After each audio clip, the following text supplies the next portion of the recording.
আশা করছি আজকের এপিসোড আপনাদের অনেক ভালো লাগবে। বেশি কথা না বলে সবার আগে চলে যাব আজকের প্রথম ঘটনায়।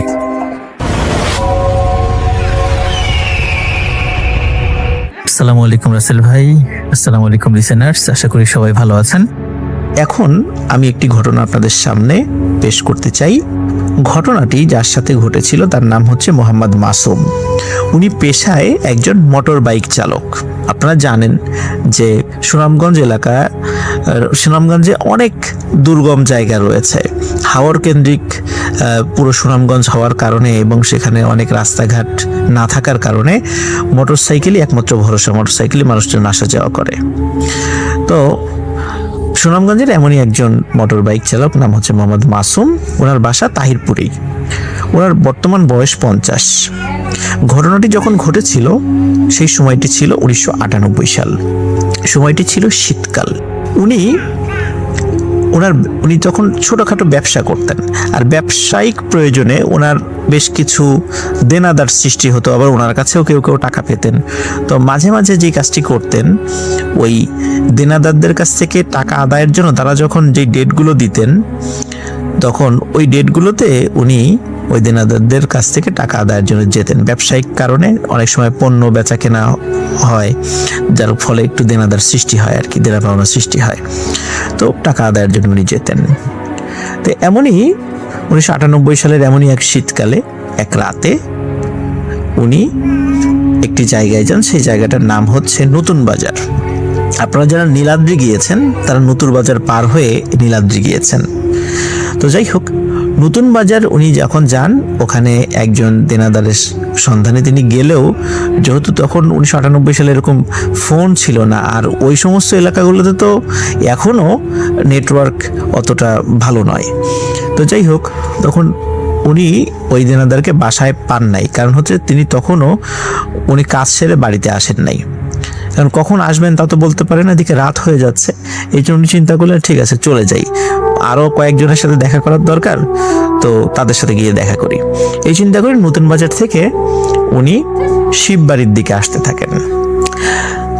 শিববাড়ির দিকে যখন আসতে থাকেন এবং আস্তে আস্তে যখন শিববাড়ির ওই বিশেষ স্থানটির কাছে চলে আসেন, হঠাৎ উনি দেখেন শ্মশানে একটি মৃতদেহ দাহ করার জন্য প্রস্তুতি নেওয়া হচ্ছে।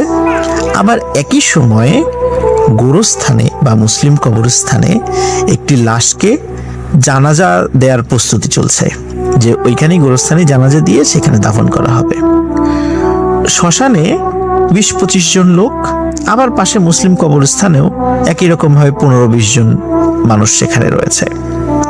তো উনি চিন্তা করলেন যে এত রাত কিন্তু তখন প্রায় 11টা বাজে, আর হাওড় অঞ্চলে কিন্তু রাত 11টা মানে অনেক রাত। তো উনি চিন্তা করেন যে এই এলাকায় তো অনেককেই তো আমি চিনি, দেখি কে মারা গেছে। তো উনি গিয়ে দেখেন যে, প্রথমে যান উনি মুসলিম কবরস্থানের ওইখানে, গিয়ে দেখেন যে সবাই জানাজায় দাঁড়িয়ে গেছে। তো উনিও জানাজায় দাঁড়িয়ে যান। উনি জানাজা পড়ার পর, সাধারণত আমরা দেখি যে জানাজা পড়ার পরে লাশের মুখটা খুলে দেওয়া হয়, শেষ মানে সবাই যেন শেষ দেখা দেখতে পারে। তো উনিও লাশের শেষ দেখার জন্য এগিয়ে যান। তো উনি লাশটি দেখে উনি চিনতে পারেন না। তো যেহেতু উনি চিনতে পারেন না, এই জন্য উনি আসলে কাউকে প্রশ্নও করেন না যে আসলে এটা কার লাশ বা কিভাবে মারা গিয়েছে, এটা আর কাউকে উনি প্রশ্ন করে না। তো উনি এবার চিন্তা করে, দেখি শ্মশানের ওখানে যাই, শ্মশানের ওখানে যাকে দাহ করা হবে তাকে আমি চিনি কিনা। অত্র অঞ্চলে বেশ অনেক হিন্দু ভাইদের সাথে তো তার পরিচয় আছে। এই চিন্তা করে উনি শ্মশানের, যেহেতু একদম পাশাপাশি লাগোয়া, উনি সেখানে যান। গিয়ে দেখেন যে চিতার উপর একটি লাশ শোয়ানো আছে, কিন্তু লাশটি দেখে উনি চমকে ওঠেন যে কি ব্যাপার, এই লাশটিকে যেন আমি কোথাও দেখেছি, আর একটু ভালো করে দেখি তো। এই চিন্তা করে উনি আরেকটু কাছে এগিয়ে যান। মনে হচ্ছে যে একটু আগেই এই লোকটিকে কোথাও যেন দেখেছি।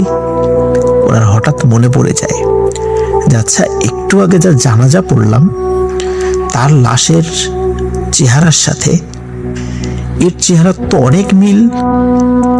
শুধু মিল নয়, মনে হচ্ছে হুবহু একই মানুষ। ওনার মনের মধ্যে খটকা লাগে। উনি আরো নিশ্চিত হওয়ার জন্য দৌড়ে ওই মুসলিম কবরস্থানে চলে যান। তখনও লাশ দাফন করা হয়নি, তখনও লাশের মুখ খোলা ছিল। যেহেতু মাত্র অল্প সময়ের ব্যবধান, উনি গিয়ে দেখেন যে একটু আগে শ্মশানেই যেই ডেড বডিটা উনি দেখে এসেছেন, এখানে কিন্তু ওই একই লোকের ডেড বডি। উনি কিছু বুঝতে পারছিলেন না যে কি হচ্ছে। একই লোকের ডেড বডি মুসলিম কবরস্থানে এবং পাশে শ্মশানে কিভাবে আসতে পারে। উনি দরদর করে ঘেমে যাচ্ছিলেন শীতের রাত্রেও। কাউকে যে কোনো কিছু প্রশ্ন করবেন এই সাহস পাচ্ছিলেন না, কারণ এমনিতে যেহেতু মানুষ মারা গেছে, এই উদ্ভট প্রশ্ন যদি কাউকে করা হয় তাহলে মানুষ তার প্রতি বিরক্ত হতে পারে, পাগল মনে করতে পারে। এই জন্য উনি কাউকে লজ্জায় এটা বলতেও পারছিলেন না, কিন্তু উনি মারাত্মক ভয় পাচ্ছেন যে একই লোকের দেহ দুই জায়গায় কিভাবে আসলো। উনি চিন্তা করলেন হয়তোবা তার দৃষ্টি ভ্রম হতে পারে। সেখানে মানে যতটুকু আলো ছিল হারিকেনের আলোতে উনি কতটুকুই বা দেখেছেন।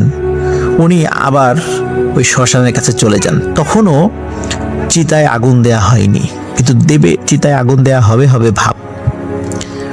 উনি ওই লাশের কাছাকাছি গিয়ে নিশ্চিত হন যে এই দুই লাশের চেহারার কোনো অভেদ নেই, একই লাশ দুই জায়গায়। উনি আরো একটা ভয়ানক ব্যাপার লক্ষ্য করেন যে এই লাশকে দাহ করার জন্য যারা উপস্থিত আছেন তাদের শরীরটা না অস্বাভাবিক রকমের চিকন। মানে স্বাভাবিক মানুষ যে চিকন হতেই পারে, মানে অনেক রোগা মানুষ হতে পারে, কিন্তু এখানে যে 20-25 জন আছে তারা প্রায় সবাই চিকন, তারা অস্বাভাবিক রকমের চিকন। এটা দেখে উনি খুবই ভয় পান। ওনার কাছে মনে হয় যে উনি যা দেখছেন এটা আসলে ভয়ঙ্কর কিছু এবং অবশ্যই প্যারানরমাল কোনো বিষয়। ওনারা সেন্স ধরে রাখতে পারেননি, উনি সেন্স হারিয়ে ফেলেন। ওনার যখন সেন্স ফেরে, কতক্ষণ যে উনি সেন্সলেস ছিলেন উনি বলতে পারেন না।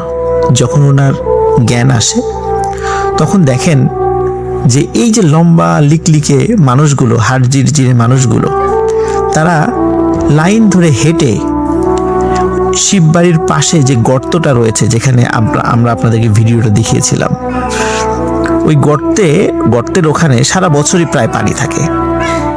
ওই গর্তের দিকে চলে যাচ্ছে এবং আস্তে আস্তে সবাই পানির মধ্যে নেমে যাচ্ছে এবং পানির মধ্যে নামতে নামতে সবাই হারিয়ে যায়। নিজের চোখে যখন এই ভয়ানক দৃশ্য দেখতে পান তখন ওনার আসলে তেমন কিছুই করার ছিল না, শুধু জোরে চিৎকার দেয়া ছাড়া। কারণ আশেপাশে তখন উনি কাউকে পাচ্ছিলেন না, বা যে ঘরবাড়িগুলো ছিল, এখন যে ঘরবাড়িগুলো হয়েছে তখন সেগুলো ছিল না, অনেক দূরে দূরে ঘরবাড়ি ছিল। উনি প্রচন্ড জোরে চিৎকার করেন, কিন্তু ওনার চিৎকার আর প্রতিধ্বনি হয়েও ফেরত আসে না। উনি বুঝতে পারলেন যে এখানে উনি আর বেশিক্ষণ অবস্থান করাটা ওনার জন্য ঠিক হবে না। ওনার বাইসাইকেল ছিল, বাইসাইকেল নিয়ে উনি আসা যাওয়া করতেন। উনি দ্রুত বাইসাইকেলটা নিয়ে উনি তাহিরপুরের উদ্দেশ্যে রওনা দেন। রাত যে কয়টা বাজে উনি বলতে পারেন না, কারণ তখন তার কাছে তো মোবাইল ছিল না, আর ওনার কাছে ঘড়িও ছিল না। আর ওনার যে বেশি রাত হবে এতটা উনি বুঝতে পারেননি। ওনার কাছে টর্চ লাইট ছিল, কিন্তু এই বিপর্যয়ের কারণে টর্চ লাইটটা আসলে কোথায় পড়ে গেছে এটা উনি আর খোঁজার সময় পান নাই। টর্চ লাইট ছাড়াই দ্রুত বাইসাইকেল নিয়ে চাঁদের আলোতে রওনা দেন। উনি যখন চাঁদের আলোতে রওনা দিচ্ছেন এবং জোরে জোরে দোয়া কালাম পড়ছেন, একটা পর্যায়ে মনে হলো যে উনি স্বাভাবিক একটা জায়গায় চলে এসেছেন, আর কোনো সমস্যা হবে না। হঠাৎ ওনার সামনে একজন মানুষকে দেখতে পান। ওই মানুষটি তাকে বলে ওঠে, এই কে? তখন মাসুম ভাইয়ের কাছে কণ্ঠটা খুব পরিচিত মনে হয়, বলে আমি মাসুম। তখন লোকটি বলে, ও তুমি মাসুম, তোমার না আমার বাসায় যাওয়ার কথা ছিল, তুমি গেছিলা? তখন মাসুম ভাই চিনতে পারে যে ইনি তো সেই ব্যক্তি, নতুন বাজারের কাছে তার বাসা, তার বাসায় তো গিয়ে তাকে আমি পাইনি। তখন বলে যে হ্যাঁ, আমি তো আপনার বাসায় গিয়েছিলাম, কিন্তু আপনাকে তো আমি বাসায় পাইনি। বলে তাহলে এদিক থেকে কোত্থেকে আসছো? তখন উনি বলেন যে ওইখানে আমার পরিচিত কয়েকজন দেনাদার ছিল, তাদের সাথে একটু দেখা করতে গিয়েছিলাম, তো ফেরার পথে একটা ভয়ঙ্কর ঘটনার মুখোমুখি হই। তখন মাসুম ভাই ওনার ওই দেনাদারের কাছে সব যে ঘটনাগুলো ঘটেছে সেগুলো খুলে বলেন। তখন উনি শুনে বলেন যে ওই জায়গায় তো আসলে অনেকেই ভয় টয় পায় রাতের বেলা, তো তোমার আসলে ওই জায়গায় ওই দৃশ্যগুলো দেখে কাছে যাওয়া উচিত হয় নাই। তারপর যেহেতু মানে ঘটনা ঘটে গেছে, আল্লাহ তোমাকে বাঁচিয়ে দিয়েছে, তো চলো তোমাকে আমি এগিয়ে দিয়ে আসি। একা একা যাওয়ার দরকার নাই, তোমার হাতে টর্চ লাইটও নাই, চলো তোমাকে আমি এগিয়ে দিয়ে আসি। এই বলে দুইজন হাঁটতে থাকেন। হাঁটতে হাঁটতে হঠাৎ করে মানে বিভিন্ন বিষয়ে কথা বলছেন, তাদের ব্যবসায়িক আলোচনা করছেন যে এখন ধানের দাম বেড়ে গেছে, তারপরে আরো বিভিন্ন বিষয়গুলো নিয়ে যে এখন যে মূলধন আছে সেই মূলধন দিয়ে আসলে আরো অনেক দ্রব্য কিনে ব্যবসা করতে পারছেন না, বিভিন্ন সমস্যাগুলো নিয়ে আলোচনা করছেন। হঠাৎ এক পর্যায়ে মাসুম ভাইয়ের সেই দেনাদার বলে ওঠে, আচ্ছা মাসুম তুমি কি ধরনের মাংস খেতে পছন্দ করো? তখন মাসুম ভাই উনি খুব বিষয়টা স্বাভাবিকভাবে নিয়েছেন, বলে যে আমি মুরগির মাংস খেতে পছন্দ করি। মাসুম ভাই আসলে বুঝতে পারছে না যে হঠাৎ করে কেন এই মাংসের প্রসঙ্গ উঠলো। হয়তো বা তারপরে মাসুম ভাই যেটা বলছেন যে উনি চিন্তা করেছেন যে ওনার বাড়িতে যদি হয়তোবা দাওয়াত দেবেন, এই জন্য হয়তোবা আমি কি পছন্দ করি এই জিনিসগুলো জিজ্ঞাসা করছেন তিনি। তো কথা প্রসঙ্গে মাসুম ভাইও ওই ব্যক্তিকে জিজ্ঞেস করেন, ভাই আপনি কিসের মাংস পছন্দ করেন খেতে? তখন উনি বলেন, পোড়া মাংস আমার খুব ভালো লাগে। এখন মাসুম ভাই চিন্তা করেছেন হয়তো কাবাব জাতীয় কিছু উনি খেতে পছন্দ করেন। তখন উনি বলেন যে আচ্ছা পোড়া মাংস, তাহলে তো কাবাব হবে, তাহলে কিসের কাবাব পছন্দ করেন? বলে না কাবাব না, পোড়া মাংস আমার পছন্দ। তখন মাসুম ভাই মানে হেসে দিয়ে বলেন, পোড়া মাংস আবার কেউ খায় নাকি? তখন উনি বলেন, হ্যাঁ আমি খাই, আমার কাছে খুব ভালো লাগে। তখন মাসুম ভাই জিজ্ঞেস, আচ্ছা ঠিক আছে, কিসের পোড়া মাংস খেতে আপনার ভালো লাগে? তখন ওই লোকটি বলে ওঠে, মানুষের পোড়া মাংস খেতে আমার খুব ভালো লাগে। যখনই এই কথাটি বলে তখন মাসুম ভাই চমকে ওঠে, কি ব্যাপার, এটা কেমন কথা? রাত্রে যেহেতু পাশাপাশি হেঁটে আসছিল, ওনার চেহারার দিকে কিন্তু অত বেশি খেয়াল করেননি উনি। প্রথমে 1-2 বার খেয়াল করেছেন, কিন্তু এই কথাটা শোনার সাথে সাথে মাসুম ভাই ওনার দিকে তাকিয়ে ভয়ঙ্কর রকমের চমকে ওঠেন। তিনি দেখেন আকৃতি তার মানুষের মতোই উচ্চতায়, কিন্তু মাথাটি অস্বাভাবিক রকমের বড়, চোখ দুটি অস্বাভাবিক রকমের বড়, এবং দাঁতগুলো লম্বা এবং সুচালো দাঁত, চোখা দাঁত। এই দৃশ্য দেখে উনি আর সেন্স রাখতে পারেননি, উনি চিৎকার দিয়ে ওখানে অজ্ঞান হয়ে পড়ে যান। সকালবেলা হাওরের কৃষকরা যখন খেতে যাচ্ছিল, তখন খেতে চাষ করতে যাওয়ার পূর্বে মাসুম ভাইকে অজ্ঞান অবস্থায় তারা পান। সারা রাত শীতে উনি জমে গিয়েছিলেন এবং ওনার প্রাণ ওষ্ঠাগত হয়ে গিয়েছিল, কারণ প্রচন্ড ঠান্ডায় ওনার অবস্থা খুব খারাপ হয়ে গিয়েছিল। তখন কৃষকরা দ্রুত ধরে আশেপাশে থেকে খড়কুটো জোগাড় করে সেখানে আগুন ধরিয়ে তার শরীরকে উষ্ণ করে তার সেন্স ফেরানোর পর সেখানকার কয়েকজন ওনাকে চিনতেন মাসুম ভাইকে। তখন জিজ্ঞেস করেন কি হয়েছে, তাদেরকে সব ঘটনা খুলে বলেন এবং তারা বলেন যে আসলে রাতের বেলা এখানে একা একা আসতে গেলে এই রাস্তায় একটা খারাপ জিন রয়েছে, মাঝে মাঝে সে মানুষকে এভাবে ডিস্টার্ব করে, তো তুমি একা একা আসছিলা, এই জন্য তোমাকে পেয়ে গেছে। তো মাসুম ভাই উনি একই রাত্রে 2টি ভয়ানক ঘটনার মুখোমুখি হওয়ার কারণে উনি মানসিকভাবে প্রচণ্ড অসুস্থ হয়ে পড়েন। অনেকদিন বিশ্রাম এবং ঝাড়ফুঁকের ফলে আল্লাহর রহমতে উনি আস্তে আস্তে সুস্থ হয়ে যান।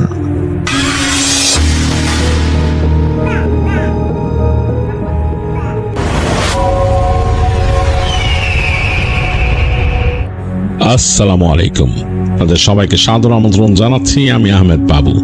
কেমন আছেন আপনারা? আশা করি সবাই ভালো আছেন। আমি আল্লাহর মতো ভালো আছি, আলহামদুলিল্লাহ। আর যে ঘটনাটি আমাদের কাছে শেয়ার করেছেন কক্সবাজারের চকরিয়ার বাসিন্দা আবু নাসির। তিনি বর্তমানে সৌদি আরবের আল বাহাতে বসবাস করছেন এবং তিনি তার নিজের জীবনের একটি এক্সপিরিয়েন্স আমাদের কাছে শেয়ার করেছেন। তার এক কাজিন তাকে নিয়ে গিয়েছিল। তিনি অনেক রিকোয়েস্ট করেছিলেন কাজিনকে দেশে আসার পর। তিনি কৃষি কাজ করতেন, তাদের পরিবার ছিল কৃষি নির্ভর পরিবার। তো তার মনে হয়েছিল যে আর একটু বেশি যদি ইনকাম করতে পারতেন ভালো হতো। তো তার কাজিনকে অনেক রিকোয়েস্ট করার পর তার কাজিন বলে আচ্ছা আমি চেষ্টা করব। তো কাজিন ওখানে গিয়ে চেষ্টা করেন এবং নিজেদের কোম্পানিতে একটা ভিসা ম্যানেজ করে নিয়ে আসেন তার জন্য। তো তিনি যাওয়ার পর তার কাজ হচ্ছে একটা পেট্রোল পাম্পে, মানে একটা গ্যাস স্টেশনে। এই গ্যাস স্টেশনটা হাইওয়ের উপরে পড়ছে, বেশ একটু মানে রিমোট জায়গায়, যেখানে মানুষজন খুব কম চলাচল করে, হাইওয়ের গাড়ি এগুলোই থামে ওইখানে। তো ওইখানে যাওয়ার পরে আবু নাসির সাহেব দেখলেন যে ওইখানে আরো 3 জন বাঙালি ভাই কাজ করেন, কিন্তু তারা তার সাথে কেন জানি একটু অন্যরকম ব্যবহার করা শুরু করলেন। মানে উনি নতুন বলেই হয়তো ওনাকে দিয়ে বেশি পরিশ্রম করানো শুরু করলো, আর কেমন জানি একটু ব্যবহার আচারটা একটু অন্যরকম। তো এইটা দেখে ওনার মনে উনি হার্ট হতে লাগলেন, ওনার ভাল লাগতো না। তো উনি ওনার কাজিনের সাথে কথা বলতেন যে আমি এখানে এরকম ভাবে আসি, ভাল লাগে না, হ্যাঁ তুই পারলে আমার জন্য অন্য একটা ব্যবস্থা কর। তো কাজিন বলতেন যে আপনি একটু কষ্ট করে থাকেন, দেখি কি করা যায়, কারণ তাদের তো মালিক একজনই, যদি তার অন্য কোনো প্রতিষ্ঠান নিতে পারে মালিক তাকে। তো এরকম ভাবে তাকে বুঝাইতো। আবু নাসির সাহেব কাজ করতেন এবং মন দিয়ে, এবং তার দেখা যেত যে তার একটু কাজে সমস্যা হলেই অন্যরা তার সাথে একটু অন্যরকম আচরণ করতে আরো বেশি। তো এরকম কষ্ট করতেছিলেন তিনি। আর তিনি আসলেই তো কৃষি কাজ করা মানুষ, তিনি তো এগুলো আসলে করেননি এর আগে। তো এর জন্য একটু অন্যরকম লাগতো, বুঝতেও সমস্যা হইতো সবকিছু। তো এরকম অবস্থায় একদিন দেখলো যে হ্যাঁ তার ওই কাজিন আসছে এখানে। কাজিন আসছে একটা বিশাল মানে গাড়ি বহরের সাথে, মানে অনেকে যাচ্ছে সেখানে। তার কাজিন আসছে, দৌড় দিয়ে আসলো, গ্যাস স্টেশনে ঢুকলো, তার সাথে কথা বললো, বললো যে আমার মালিক দেখা করবে, চলো মালিকের কাছে নিয়ে যাব। তো তিনি তো একটু হলেন যে মালিক তার সাথে দেখা করবে, মানে তিনি দেখলো যে তার কাজিন তাকে নিয়ে গেল ওইখানে। তো যাওয়ার পর দেখলো যে বললো, আগে থেকে বললো যে একে সালাম দিতে। তো উনি সালাম দিলেন, দেখলেন যে ওখানে একজন আরব ভদ্রলোক বসে আছে, শেখ টাইপের। তো উনি তার গাড়িতে বসা। তো তাকে জিজ্ঞেস করলেন যে নাম কি, মানে আরবিতে জিজ্ঞেস করছেন। তো এটা উনি ইশারা দিয়ে এতটুকু শিখে ফেলছিলেন, তিনি বললেন এই নাম। ওনাকে দেখে মালিক মনে হয় সন্তুষ্ট হলেন, যিনি কফিল ছিলেন তিনি সন্তুষ্ট হলেন। তো এর মাঝেই ওনার কাজিন যে ছিল, আবু নাসির সাহেবের কাজিন, তিনি অনেক কিছু আরবিতে বুঝায় বললেন সে কফিলকে। তো কফিল বুঝে তাকে হাত দিয়ে বললো যে ঠিক আছে ঠিক আছে, এরকম কিছু বুঝায় বললো। তিনি তখন বুঝেন নাই, পরে বুঝছেন যে ঠিক আছে তাকে নিয়ে যেতে বলছে। তো বলে কফিলের গাড়ি চলে গেল। তারপর দেখলো আরো 2-3টা গাড়ি কফিলের গাড়িকে ফলো করে গেছে। তো তিনি তাকায় আছেন, তার কাজিন বলতেছে হয়েছে তো, আপনারা এখন নিয়ে যাবো এখান থেকে। বলে কোথায়? বলে আমাদের এই ফার্ম আছে সামনে, ওখানে চলে যাব আমরা। তো তিনি খুব অবাক হলেন, বলে যে হ্যাঁ আপনারা সবকিছু গুছান, আমি কথা বলতেছি আপনার এখানে এসে দোকানে কথা বলি। তো বলে তার কাজিন ভিতরে গেছে, যে ওখানকার যে বাঙালিরা কাজ করতো তাদের সাথে কথাবার্তা বলে, তো ওনাকে সুন্দর করে প্যাকেট ট্যাকেট করে ওই যে তাদের আরেকটা গাড়ি ছিল গাড়িতে করে নিয়ে গেল। তো ওই রাস্তা বেশ অন্যরকম, যেখানে যাচ্ছেন সেই জায়গা দেখতেছেন যে দুই পাশে খোলা প্রান্তর এবং দূরে দূরে পাহাড়, এবং এই যে পুরো প্রান্তরটার মধ্যে দেখা যাচ্ছে নুড়ি পাথর আর বালির মতো, আবার এর মাঝে বেশ কিছু সবুজ সবুজ ঝোপ। তো যাই হোক, এর মাঝ দিয়ে চলছে তাদের গাড়ি, এবং চলতে চলতে এক সময় দেখলো এই সবুজের পরিমাণটা বাড়া শুরু করলো। বেশ অনেক জায়গায় সবুজ, এবং তাদের গাড়ি চলতে চলতে এমন একটা জায়গায় চলে আসলো অনেকক্ষণ পর, কয়েক ঘন্টা চলার পর। সেখানে যে দেখলো যে সে প্রথম দূর থেকে দেখতে পেলেন আবু নাসির সাহেব যেখানে ক্ষেত, বিশাল ক্ষেত, গমের ক্ষেত, বিশাল বড় গমের ক্ষেত। তো দেখার পর তো তার কাছে অবাক লাগলো যে এইখানে এরকম সুন্দর গমের ক্ষেত। বলতেছে যে ওই কাজিনকে বলতেছে যে এরকম সুন্দর গমের ক্ষেত, বলতেছে যে হ্যাঁ তুই আমার আগে আনোস না এখানে জায়গায়। আরে আপনারা তো আগে এখানে আমি কেমনে কাজে দিব, আগে তো আপনাকে ওই জায়গার জন্য আনছি। এখন আপনারা দেখি এখানে যদি কাজ করে ভালো কিছু করতে পারেন তাহলে হয়তো কফিল আপনারা রাখবে এখানে। তো আবু নাসির সাহেব খুশি হয়ে গেলেন, কারণ তিনি কৃষিকাজ ভালো জানেন। যাই হোক, সেই গাড়িতে করে চলতে চলতে এক সময় তাকে নিয়ে আসলো একটা ফার্মে। ফার্ম বলতে তাদের গাড়ি কিন্তু রাস্তা থেকে হঠাৎ করে বাই টার্ন নিয়ে নেমে গেছে এবং এই জায়গাটাও কিন্তু একটা প্রান্তরের মধ্যে দিয়ে যাচ্ছেন। তো যেতে যেতে দেখতেছে ঝোপ এদিক ওদিক, তারপরে হঠাৎ করে শুরু হলো ফার্ম, মানে বোঝা গেল যে এখানে বেড়া শুরু হয়েছে এবং ফেন্স করা। সেই ফেন্সের মধ্যে এক জায়গায় দেখলো অনেকগুলো বকরি এখানে, এবং সে দেখলো দু একজন মানুষ সেই বকরির ওখানে আছে এবং তারা মুখের মধ্যে কাপড় পেঁচা রাখছে ইসের জন্য, মানে এই ধুলা টুলার জন্য, আর গরম তো এখানে এই জন্য তো ওরকম কাপড় পেঁচা রাখছিল, তারা আছে বকরির ওখানে। এবং তারপর সামনে গিয়ে দেখলেন যে বেশ খানিকটা দূরে বেশ বড় ফেন্স দেওয়া, ওইখানে ফেন্সের ভেতরে অসংখ্য উট এবং বড় বড় উট, বাচ্চা উট এরকম এগুলা ভিতরে চড়তেছে। তো বুঝলে যে এটা একটা উটের খামার। আরো সামনে চলে গেল, গাড়ি ওখানে থামলো না, চলতে চলতে চলতে দূরে যেয়ে দেখলো যে ওই এই উটের খামার ছাড়া আরো অনেক দূরে যাওয়ার পরে ওখানে বিশাল গম ক্ষেত। তো গম খেতে স্প্রিংলার দিয়ে পানি চলতেছে, মানে এগুলো যে মাটির তল থেকে উঠায় পানিগুলো ছিটানো হয়। এগুলো খুব অ্যাডভান্স কৃষি কাজ, কারণ এখানে মানে উচ্চভূমি, মাটি উর্বর, কিন্তু পানির আবার আছে, লবণাক্ততা আছে, সমস্যা আছে, এর জন্য মানে খুব করে হিসাব করে করা হয়। তো যাই হোক, উনি দেখলেন যেরকম পানি ছিটাই দিচ্ছে, চাষ চলতেছে এবং কিছু মানুষ এগুলা দেখতেছে, মনিটর করতেছে। তো আরো সামনে এগিয়ে যাওয়ার পর তাদের দেখলো যে ওখানে কয়েকটা মানে এরকম ট্রেলার ট্রাক আর কি, যেখানে মানুষ থাকে আর কি, ওগুলো ট্রেলার হোম। ওই ট্রেলার হোমগুলো রাখা একটা, দুইটা, তিনটা, মানে পরপর তিনটা রাখা আছে, বেশ গ্যাপ দিয়ে রাখা। তো ওইগুলার একটার কাছে নিয়ে গেল, গিয়ে গাড়ি থামাই দিল তার, ওই যে তাদের যে গাড়িতে আসছে। তো তার কাজিন তাকে নিয়ে নেমে গেল গাড়ি থেকে, গাড়িটা সামনে চলে গেল আরো। তো তিনি বললেন যে এখানে আমি কোথায় আসছি, কি ব্যাপার, এখানে কই থাকবো কি?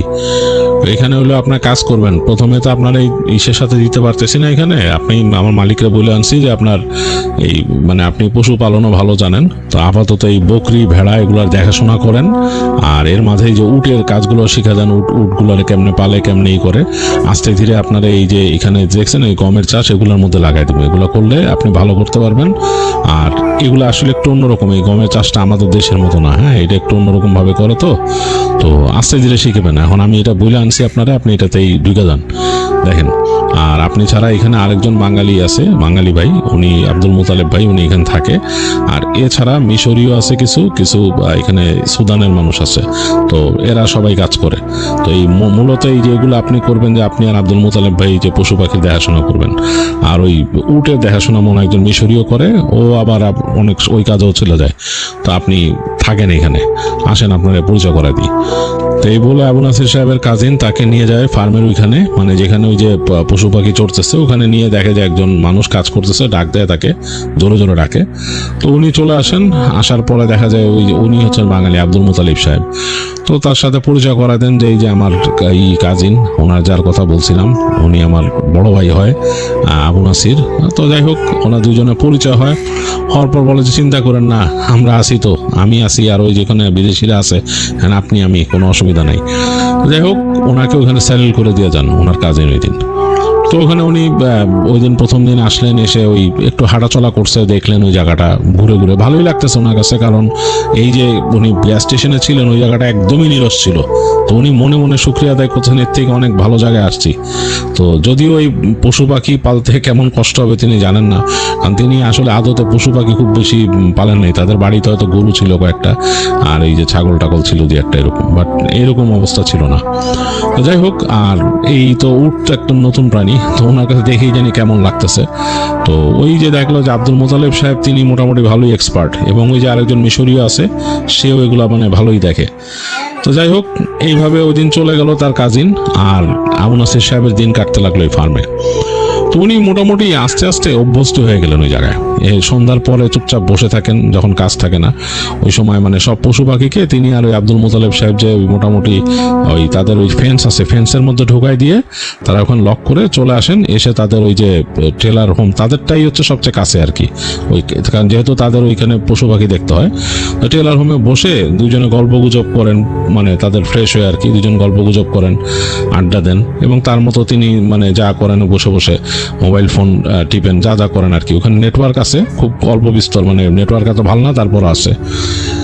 যাই হোক, এগুলো করেই তার দিন কেটে যায়, এবং সন্ধ্যার পর ওখানকার পরিবেশ একেবারে অন্যরকম হয়ে যায়। মরুভূমির মধ্যে তো দেখা যাচ্ছে কেমন একটা মানে পোকার ডাক, এই পোকার ডাকটা তিনি মিলাইতে পারেন না, তাদের নিজের বাড়ির যে ওখানে যে পোকামাকড় রাতের বেলা ডাকে সে মিলাইতে পারেন না, ডিফারেন্ট একটা পোকার ডাক। আর ওখানে গমের ক্ষেত যে, এবং ওই জন্যই আসলে এই চাষটা একটু ডিফারেন্ট। ওখানে ওই মানে অনেক কেয়ারফুল থাকতে হয় তাদের এই গম মেনটেন করার জন্য।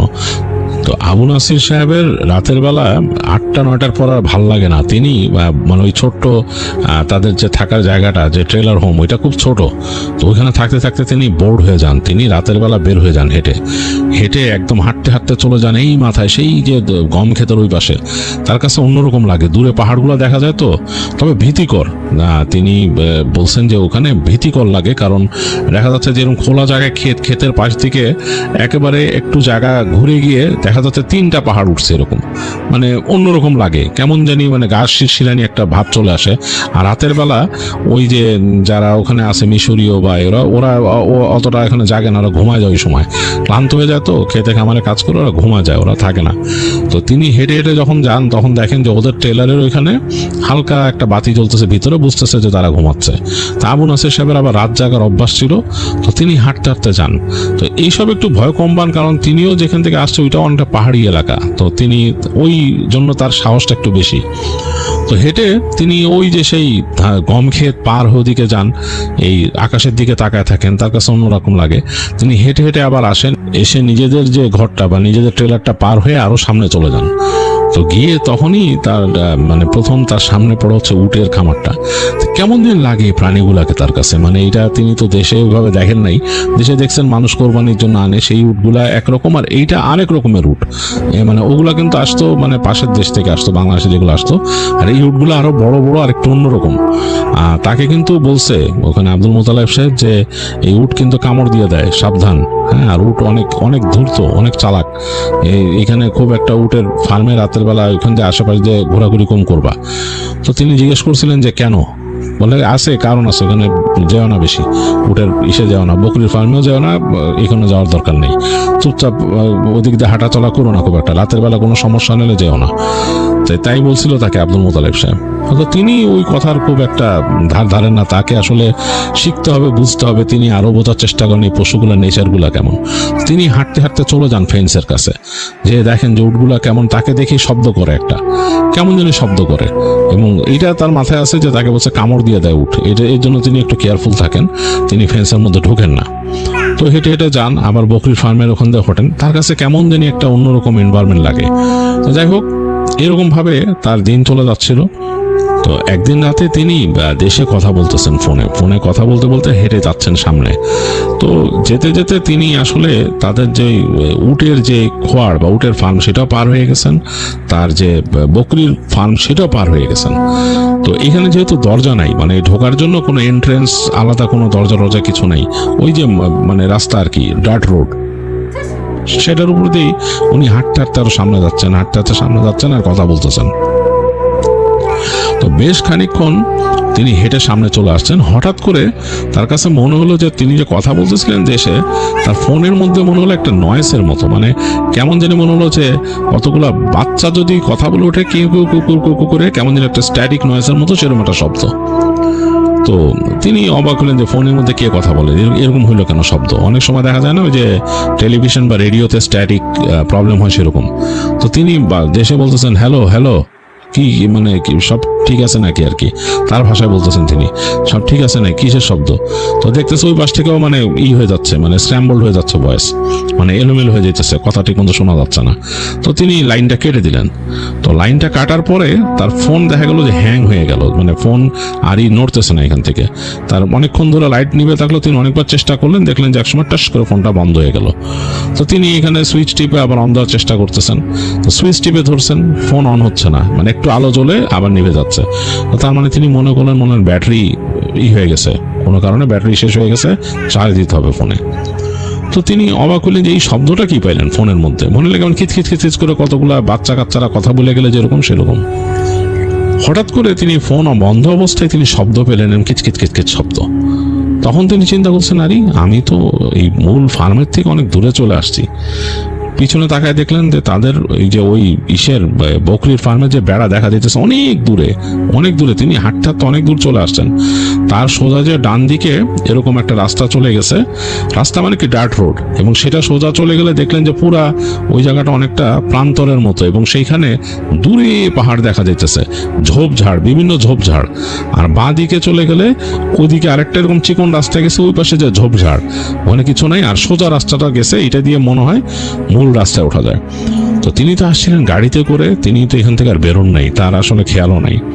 তো তার কাছে মনে হলো যে ওই শব্দটা, ওই যে এরকম কিচকিচ বাচ্চাদের মতো শব্দ, কেউ কতগুলো বাচ্চা যদি কথা বলে, খিলখিল করে হাসে, দৌড়ায়, সেরকম শব্দ মনে হলো যে তিনি যেদিকে তাকায় আছেন তার উল্টা দিক দিয়ে গেল এরকম শব্দ। তো এবার তার একটু ভয় লাগলো, তিনি তাড়াতাড়ি ঘুরে হাঁটা দিলেন।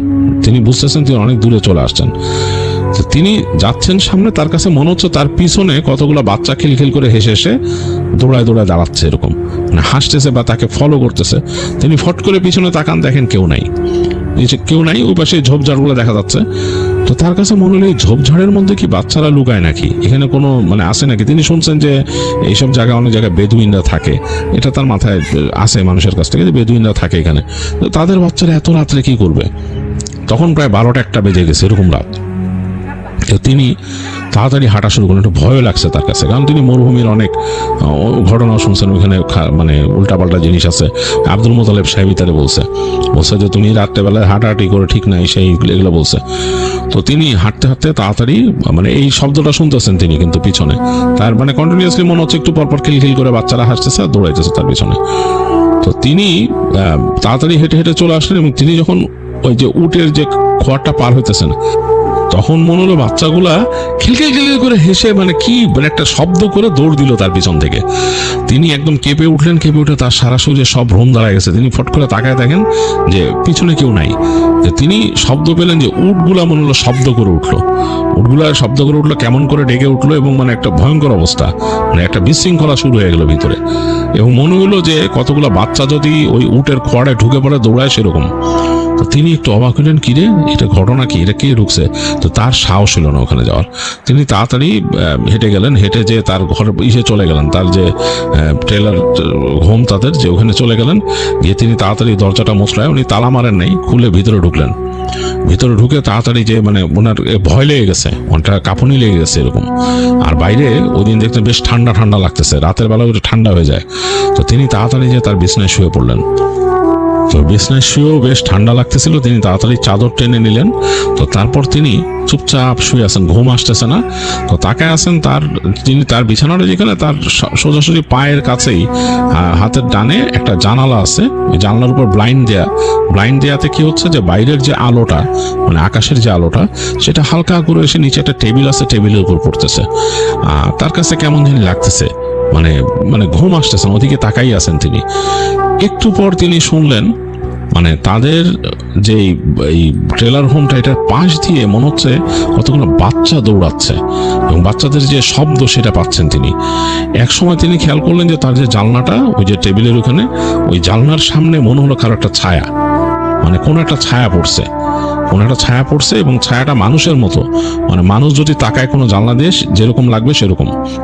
তিনি বেশ ভয় পেলেন। তিনি চিন্তা করলেন কে এখান দিয়ে এরকম উকি দিবে, এই জায়গায় তো আসলে চোর টোর আসার কথা না, আর এরকম এসে মানে তাদের ট্রেলারে উকি দিবে এরকম তো হওয়ার কথা না।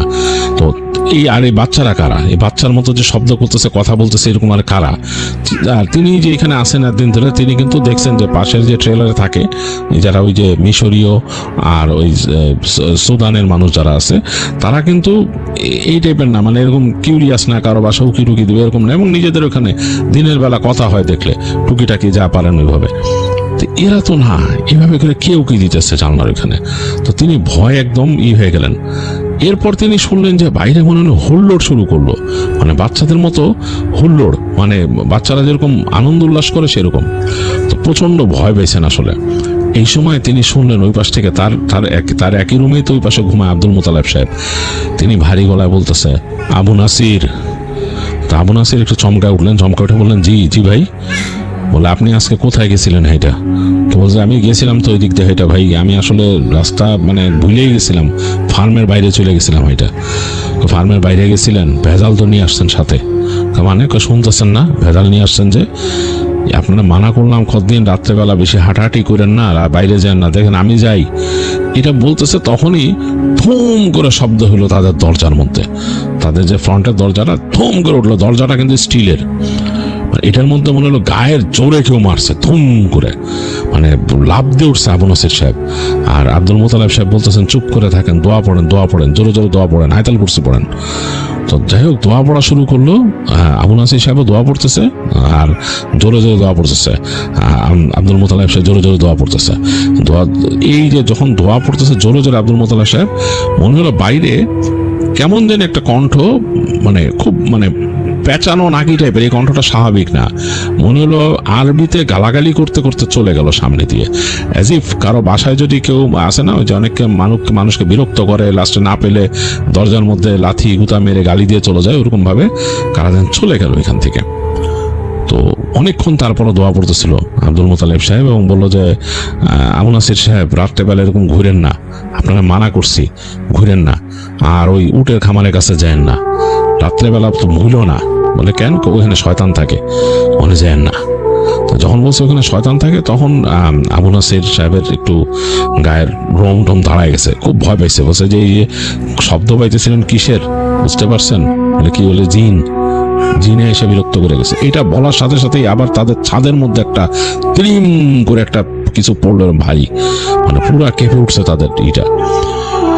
তো ভয় পেয়েছে, আবার দোয়া পড়লো। আব্দুল মালিক সাহেব জোরে জোরে দোয়া পড়লো, বললো ঘুমান ঘুমান, আজকে রাত্রে আর করেন না, গা বন্ধ করে ঘুমান। যাই হোক দুজনে দোয়া পড়ে ঘুমাইলো। এক পর্যায়ে ঘুম আসে না এক সময় আসলো আবু নাসির সাহেবের। তো পরদিন সব ফজরের পরে ঘুম ভাঙছে, তাড়াতাড়ি উঠে যে নামাজ কালাম পড়লো। নামাজ কালাম পড়ে আব্দুল মোতালেব সাহেব বলতেছে যে ভাই কি ব্যাপার, কি বলতেছিলেন রাত্রে?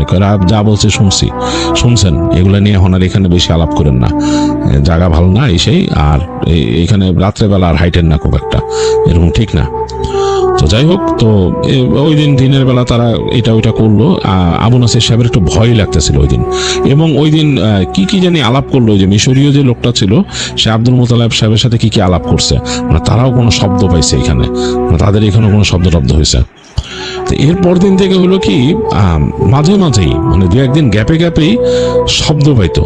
এই আবু নাসির সাহেব শব্দ পাইতো, মনে হইতো তাদের এই ট্রেলার হোমের সামনে যে রাস্তা আছে ওইটা দিয়ে এরকম বাচ্চারা যাইতেছে হাসি খুশি ভাবে, মানে কি বলতে বলতে, হ্যাঁ হাসি করতেছে এরকম। হঠাৎ আবার ঢিল এসে পড়তো তাদের ট্রেলার হোমে। আবু নাসির সাহেব এই কথাগুলো বলতো আব্দুল মোতালিব সাহেবরে, ও ডাকলে রাতের বেলা ডাকলে শুনতোই না তিনি। তো তাকে পরে বলতো যে রাত্রেবেলা আমি শব্দ পান না এসেই, তো বলতো জিন্নাত, বলছি তো এগুলো জিন্নাত, খবরদার ওইগুলা কিন্তু দেখতে যায় না, কিছু না। কিন্তু আবু নাসির সাহেবের কেন জানি মনে হয়েছে যে এগুলো আসলে কোনো মানুষ, মানে হঠাৎ এরকম কয়েকদিন শোনার পর তার কাছে মনে হয়েছে এগুলো মানুষ, এই মরুভূমির আশেপাশে কোনো বেদুইনরা থাকে, এরা রাত্রেবেলা, আর তিনি অনেকের কাছে শুনছেন যে বেদুইনের যে বাচ্চারা থাকে তারা একটু দুষ্ট হয়, তারা নাকি মানুষকে মানে বিরক্ত করে, ইট মারে ঢিল মারে, এগুলো তিনি শুনছেন। তো তিনি এগুলো শোনার পর তিনি মনে করছেন যে এগুলা এরাই কেউ খামাখাই মানে ওনারে ভয় দেখায় আব্দুল মোতালেব সাহেব। তো তিনি আবার এরকম কয়েকদিন যাওয়ার পরে তিনি আবার বেরোনো শুরু করলেন, এই বাইরে হেঁটে হেঁটে বেরোন, এদিকে এদিক যান, তবে একটু ভয় থাকেন। তিনি একটা লাঠি নিয়ে যান, ওখান থেকে বেরোনোর সময় একটা লাঠি ম্যানেজ করছেন, লাঠি নিয়ে তিনি যান, যে ওই যে গম ক্ষেতের ওখানে যান, ঘুরে ঘুরে আসেন। আবার তাদের এই যে পার্কটা ছাড়া একটু সামনে যে ওই পর্যন্ত যান না, যেহেতু তাকে ওই যে খামার সম্বন্ধে ভয় দেখাইছে, পর্যন্ত যান না। তো একদিন তিনি এরকম হেঁটে আসতেছেন রাতের বেলা, তার ভয় মোটামুটি কেটে গেছে, এর মধ্যে তিনি আর ওগুলা ওই বাচ্চাদের শব্দ খুব একটা পান নাই।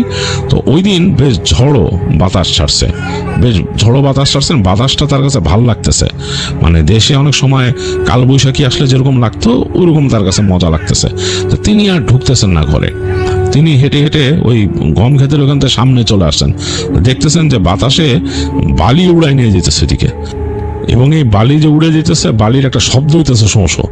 আর তারপর দেখলেন এই বালির সাথে অনেকগুলা ঘোড়া এবং কালচে ঘোড়া সব দৌড় দিয়ে তাদের যে উটের খামার ওদিকে যাইতেছে।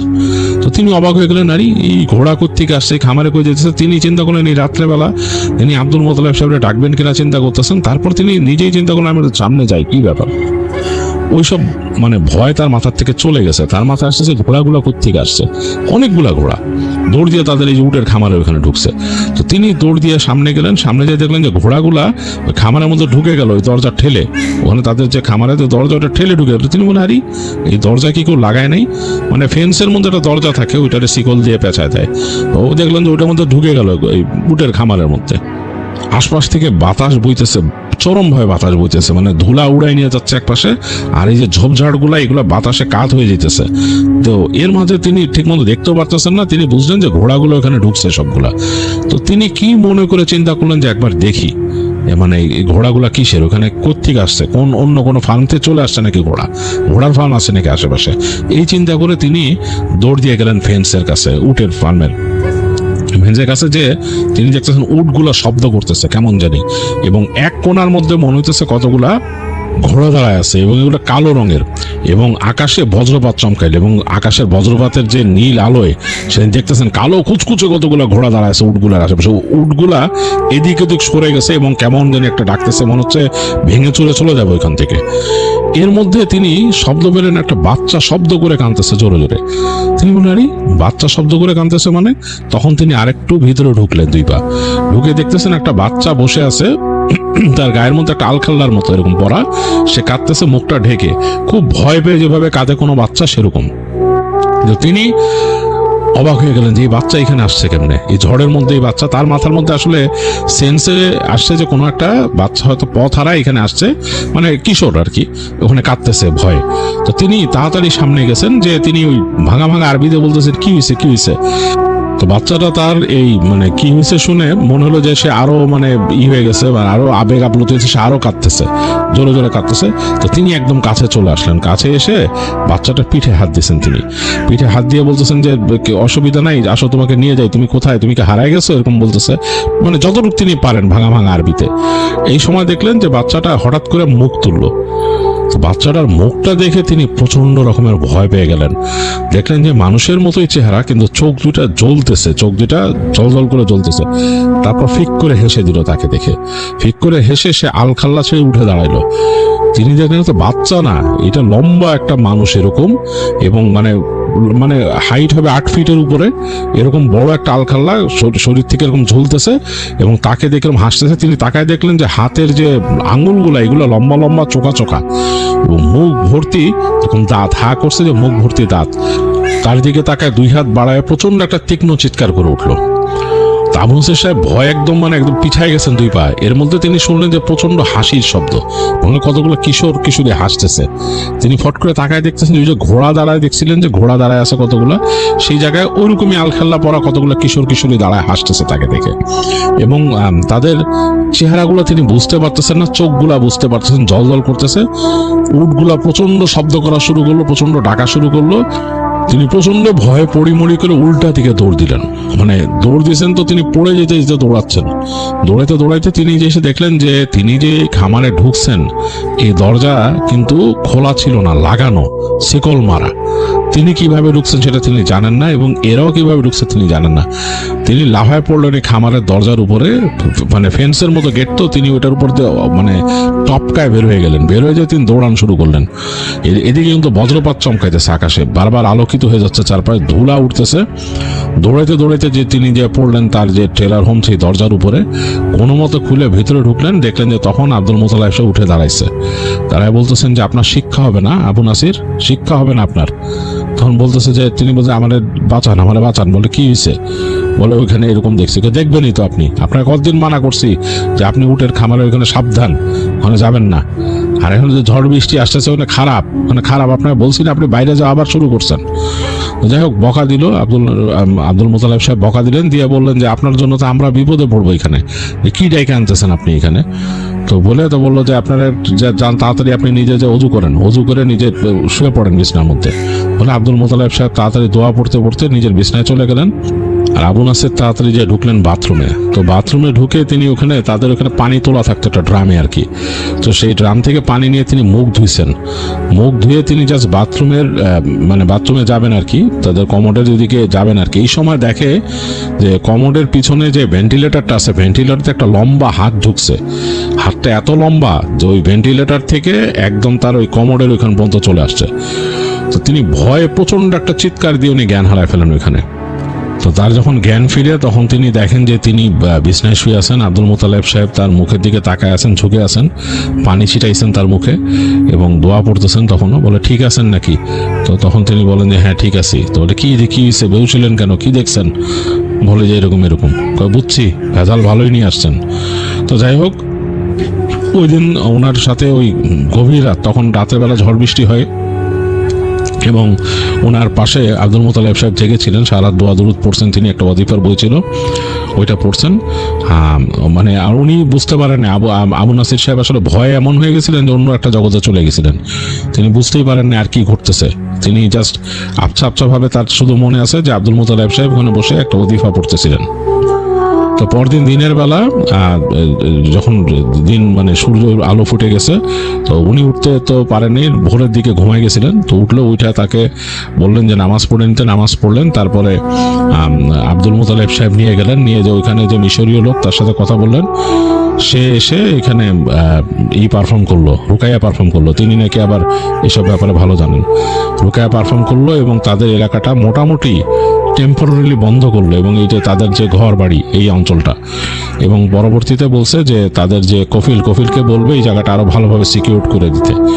তো তাকে স্পষ্টভাবে আবু নাসির সাহেবকে বলছিল পরে ভুলেও রাত্রেবেলা জানি তিনি ওই যে উটের খামারের দিকে না যান, এটা যেন না যান। উটের খামারে পরেই পড়ছিল বকরির খামার, মানে বলছে যে ওদিকে যাওয়ারই দরকার নেই রাতের বেলা। এরপর আবু নাসির সাহেব অনেকদিন ওদিকে যান নাই, মানে রাতের বেলা ঘর থেকে বেরোয় হাঁটাচলাই করতেন না অনেকদিন। তো আস্তে আস্তে অভ্যাস হয়েছে, আবার আস্তে আস্তে সাহস ফিরে আসছে। তখন তিনি হাঁটতেন, কিন্তু খামারের দিকে আর যেতেন না, হেঁটে হেঁটে চলে যেতেন ওই যে ক্ষেতের দিকে, গম ক্ষেতের দিকে, ওদিক থেকে ঘুরে আসতেন। মাঝে মাঝে তার ওই যে দু একজন বন্ধুই ছিল যারা সুদানের লোকজন, তাদের দু একজনের সাথে গল্প করতেন, বলতেন যে আমার সাথে একটু হাঁটো এই সেই। ওরাও দু একজন একটু রাত জেগে ওনার সাথে হাঁটতো। তো তিনি শুনছেন, পরবর্তীতে তিনি শুনছেন যে উটের খামারে, এটা আমাদের রিলিজনেই বলা আছে যে উটের খামারে নাকি রাত্রি যাপন করা নিষেধ, সেখানে নামাজ পড়াও নিষেধ। তো এগুলা তিনি পরে যখন এগুলো জানছেন তখন তিনি আরো বেশি ব্যাপারে স্ট্রিক্ট হয়ে গেছেন।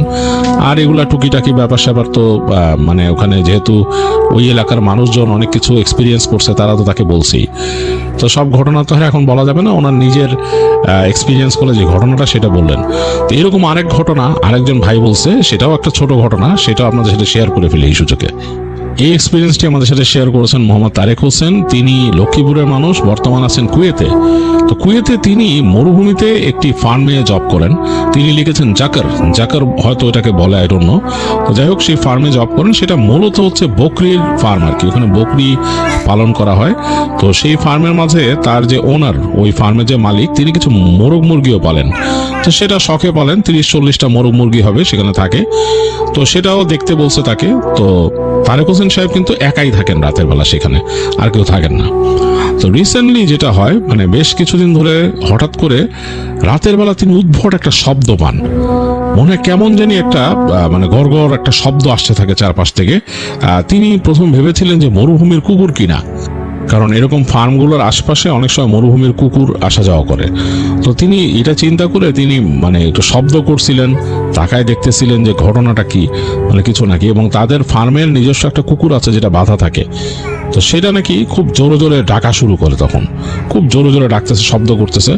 তো তিনি ভয়ে ভয়ে দরজা খুলে উকি দেন, দিয়ে দেখেন যে কিছু দেখা যাচ্ছে না। তো মোরগের খাঁচার আশপাশ দিয়ে তার কাছে মনে হচ্ছিল কেমন যেন একটা ছায়ার মতো বড় এরকম সরে যাচ্ছে। তো যাই হোক, তিনি আর রাতের বেলা ভয় বেরোন নাই।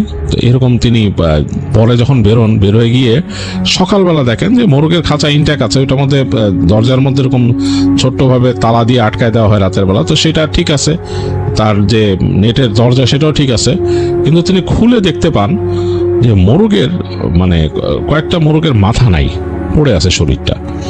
তো তিনি খুব অবাক হয়ে যান যে মানে কি ব্যাপার, এটা কেমনে হলো, এবং কোনো রক্তেরও ট্রেস নাই। তিনি চিন্তা করলেন যে এখানে যদি কোনো প্রাণী এরকম ঢুকতো, মানে এরকম মরুভূমির কুকুর, তাহলে তো এখানে মানে এটা খেয়ে ফেলতো বা কিছু করতো, আর নিয়ে যেত এরকম কিছু। তো এরকম কিছু তিনি দেখতে পান না। তো যাই হোক, এটাতে তিনি বেশ ভয় পেয়ে যান, এবং তিনি পরবর্তী দিনও এরকম একই রকম একটা সিচুয়েশন পান এবং একই রকম শব্দ পান। তো বেশ ভীত হয়ে যান, তারেক হোসেন সাহেব ভীত হয়ে যান, এবং তিনি তার ওনারকে বলেন যে এরকম এরকম ব্যাপার, এখানে এরকম হইতেছে। তো তার ওনারও নাকি তাকে কিছু বলে না, মনে হয় যে সে কিছু বুঝতে পারছে বা কিছু বলেন না। তো এরকম ভাবে সময় পার হয়ে যায়, এবং এর মাঝে তাদের অনেকগুলো মুরগি কিন্তু এরকম মানে এই একই জিনিসের শিকার হয়, এবং মুরগির খাঁচার মধ্যে তালা দেওয়ার পরও। তো এটা নিয়ে তারেক হোসেন সাহেব বেশ ভয় ছিলেন, এবং তিনি চিন্তা করতেছিলেন তার ওনারকে বলবেন যে আমার ভয় লাগে, এবং উদ্ভট কিছু শব্দ পান তাদের এখানে। তো এরপর একদিন ওই ওনারের যে বাবা, তিনি বেড়াইতে আসেন তাদের এখানে, বা তার বাবাকে নিয়ে আসেন ওনার, বা মানে ওনার নিজে কথা বলছিলেন বাবার সাথে। তার বাবা দেখতে আসেন ব্যাপারটা কি, অভিজ্ঞ মানুষ, বেশ বয়স হয়েছে, এবং এই কারণেই হয়তো উনি নিয়ে আসছেন তার বাবাকে। তো তার বাবা এসে ওখানে বসে কফি খেতে খেতে তাকায়, ওখানে গাওয়া খাচ্ছিলেন, গাওয়া খেতে খেতে তাকায় দেখে যে তাদের ফার্ম থেকে একটু দূরেই একটা উটের খামার। তো উটের খামার দেখেই নাকি তাকে বলেন যে উটের খামার এখানে হয়েছে কতদিন? তখন বলে যে 2 মাস। বলে তোমার ইনসিডেন্ট কবে থেকে শুরু হয়েছে? তো তিনি বলেন এরকম 1.5 মাসের মতো। বলে উটের খামারের জন্য হইতেছে, ওখানে খারাপ জিন আসে। তখন ওই যে উট সম্বন্ধে যেই জিনিসগুলা বলছে যে উটের খামারে রাতের বেলা থাকা নিষেধ, বা ওটার আশপাশে মানে শয়তান বা খারাপ জিন ঘোরাফেরা করে, এগুলা তাদেরকে বললো। তো এটা শুনে তারেক হোসেন সাহেব একটু ভয় পান, বিশেষ করে। তো তার কয়দিন পরেই নাকি আস্তে ধীরে সেই উটের খামারটা ওখান থেকে ওই উটগুলাকে সরায় নেয় ওখানে, কারণ উট নাকি এক্সচেঞ্জ করতে হয় কতদিন পর পর। তো উট সরায় ফেলে। তো উট সরায় ফেলার কারণে এরপর থেকে নাকি তাদের মুরগি আর ওরকম ভাবে মরে নাই। তো যাই হোক, এটাও তারেক হোসেন সাহেবের শেয়ার করা একটা এক্সপিরিয়েন্স, ছোট্ট এক্সপিরিয়েন্স, তিনি এটা শেয়ার করছেন। এই ছিল আজকের প্রথম ঘটনা।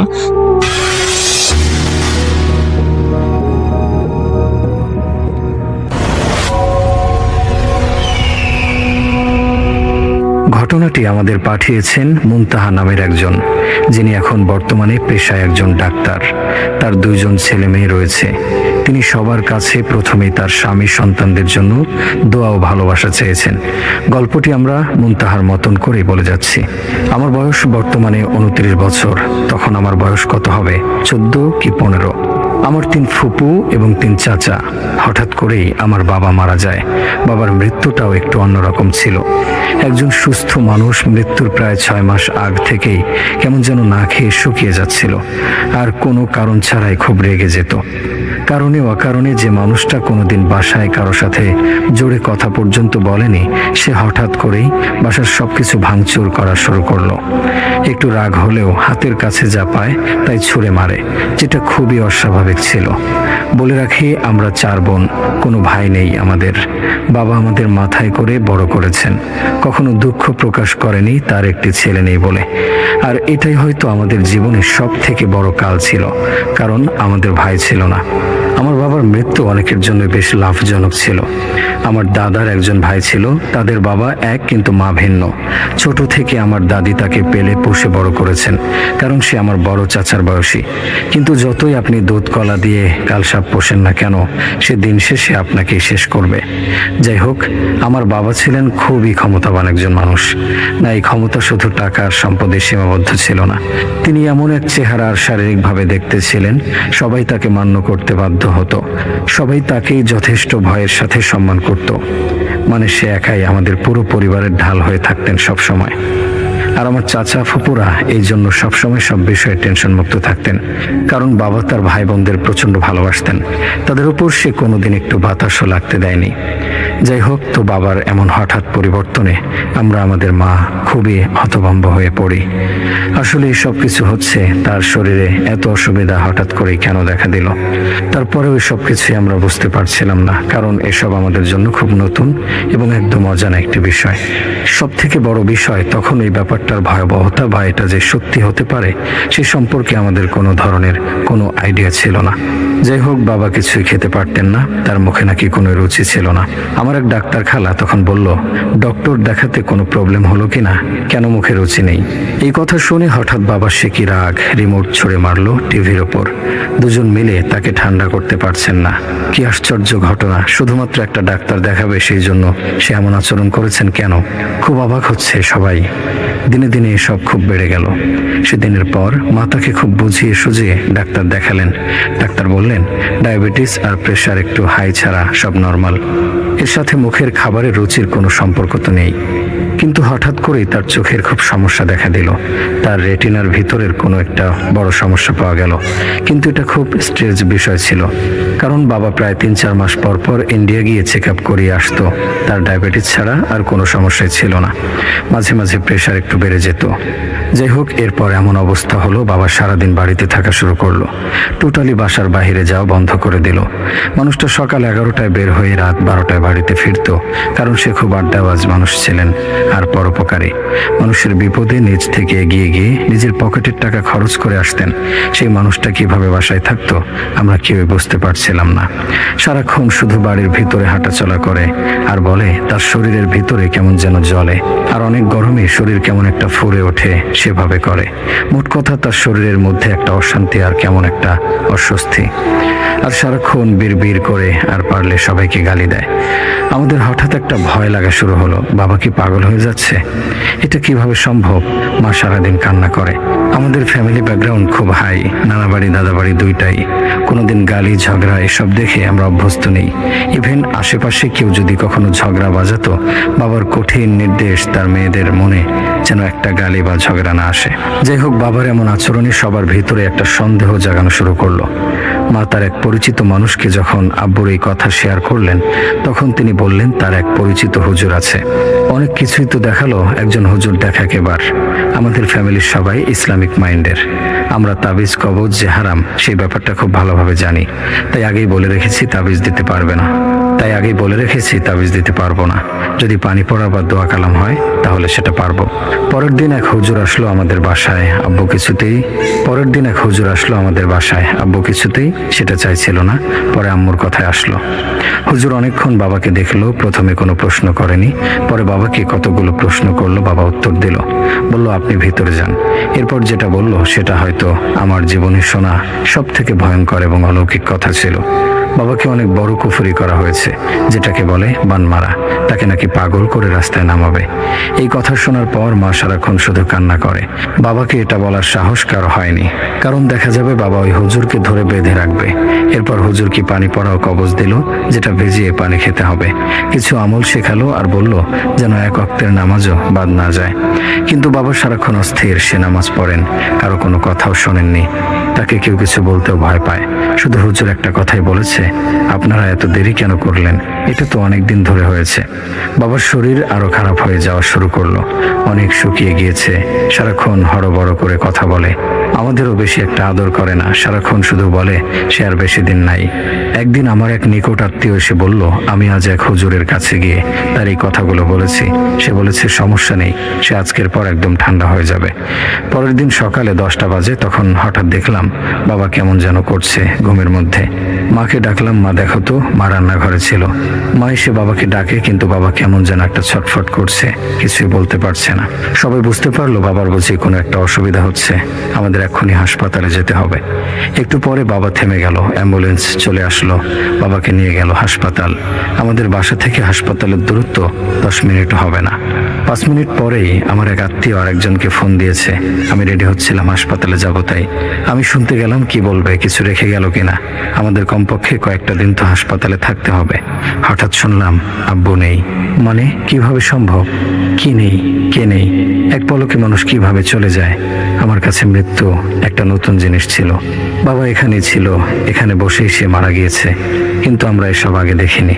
মৃত্যুর সাথে আমাদের পরিচয় হয়নি আগে। আমি এর আগে মৃত্যুর সাথে পরিচিত ছিলাম না।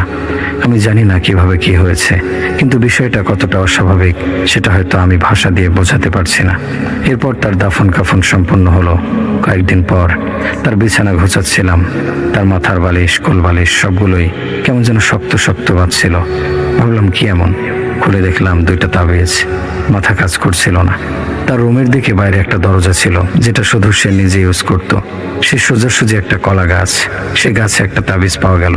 তার রুমের জানালা দিয়ে একটি আম গাছ ছিল, আর সেটাতেও একটা তাবিজ পাওয়া গেল। আমরা কিচ্ছু বুঝতে পারছি না। আমাদের বাইরের দরজার গেটের সামনে মাটির নিচে একটা তাবিজ পাওয়া গেল। এসব কি হচ্ছিল জানা ছিল না, কিন্তু হুজুরের কাছ থেকে জানলাম এসব নাকি রক্তের কেউ করেছে, যার জন্য এটা খুব কাজে দিয়েছে। আমরা আজও জানি না এই রক্তের কেউটা কে, ইভেন জানতে চাইও না, কারণ এমন পিশাচ লোক আমাদের ফ্যামিলিতে অ্যাসিস্ট করে এটা কিছুতে আমার মন মানতে চায় না। কিন্তু সে আমাদের ফ্যামিলি, মানে আমাদের 5 জনের ফ্যামিলিটাকে পুরোপুরি ধ্বংস করে দিয়েছে। আমরা খুব সুখী ছিলাম, কোনো কিছুর অভাব ছিল না, ধন সম্পদ, টাকা পয়সা, সুখ কিছুই না, কিন্তু এক পলকেই সব শেষ হয়ে গেল আমাদের। আচ্ছা, এই যে সব মানুষ এসব কাজ করে, তারা পরবর্তীতে কিভাবে বেঁচে থাকে? তাদের ভিতরে কি কিছু নাড়া দেয় না? ভেতরটা খচখচ করে না? এদের কি এটা মাথায় আসে না যে এদের মরতে হবে? আল্লাহ পাকের কাছে কি জবাব দেবে?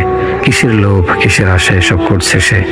জানি না, জানা নেই আমার, কেন যেন জানতে ইচ্ছাও করে না। বাবা মারা যাওয়ার পর আমাদের বাসায় অদ্ভুত অদ্ভুত ঘটনা ঘটতে শুরু করে।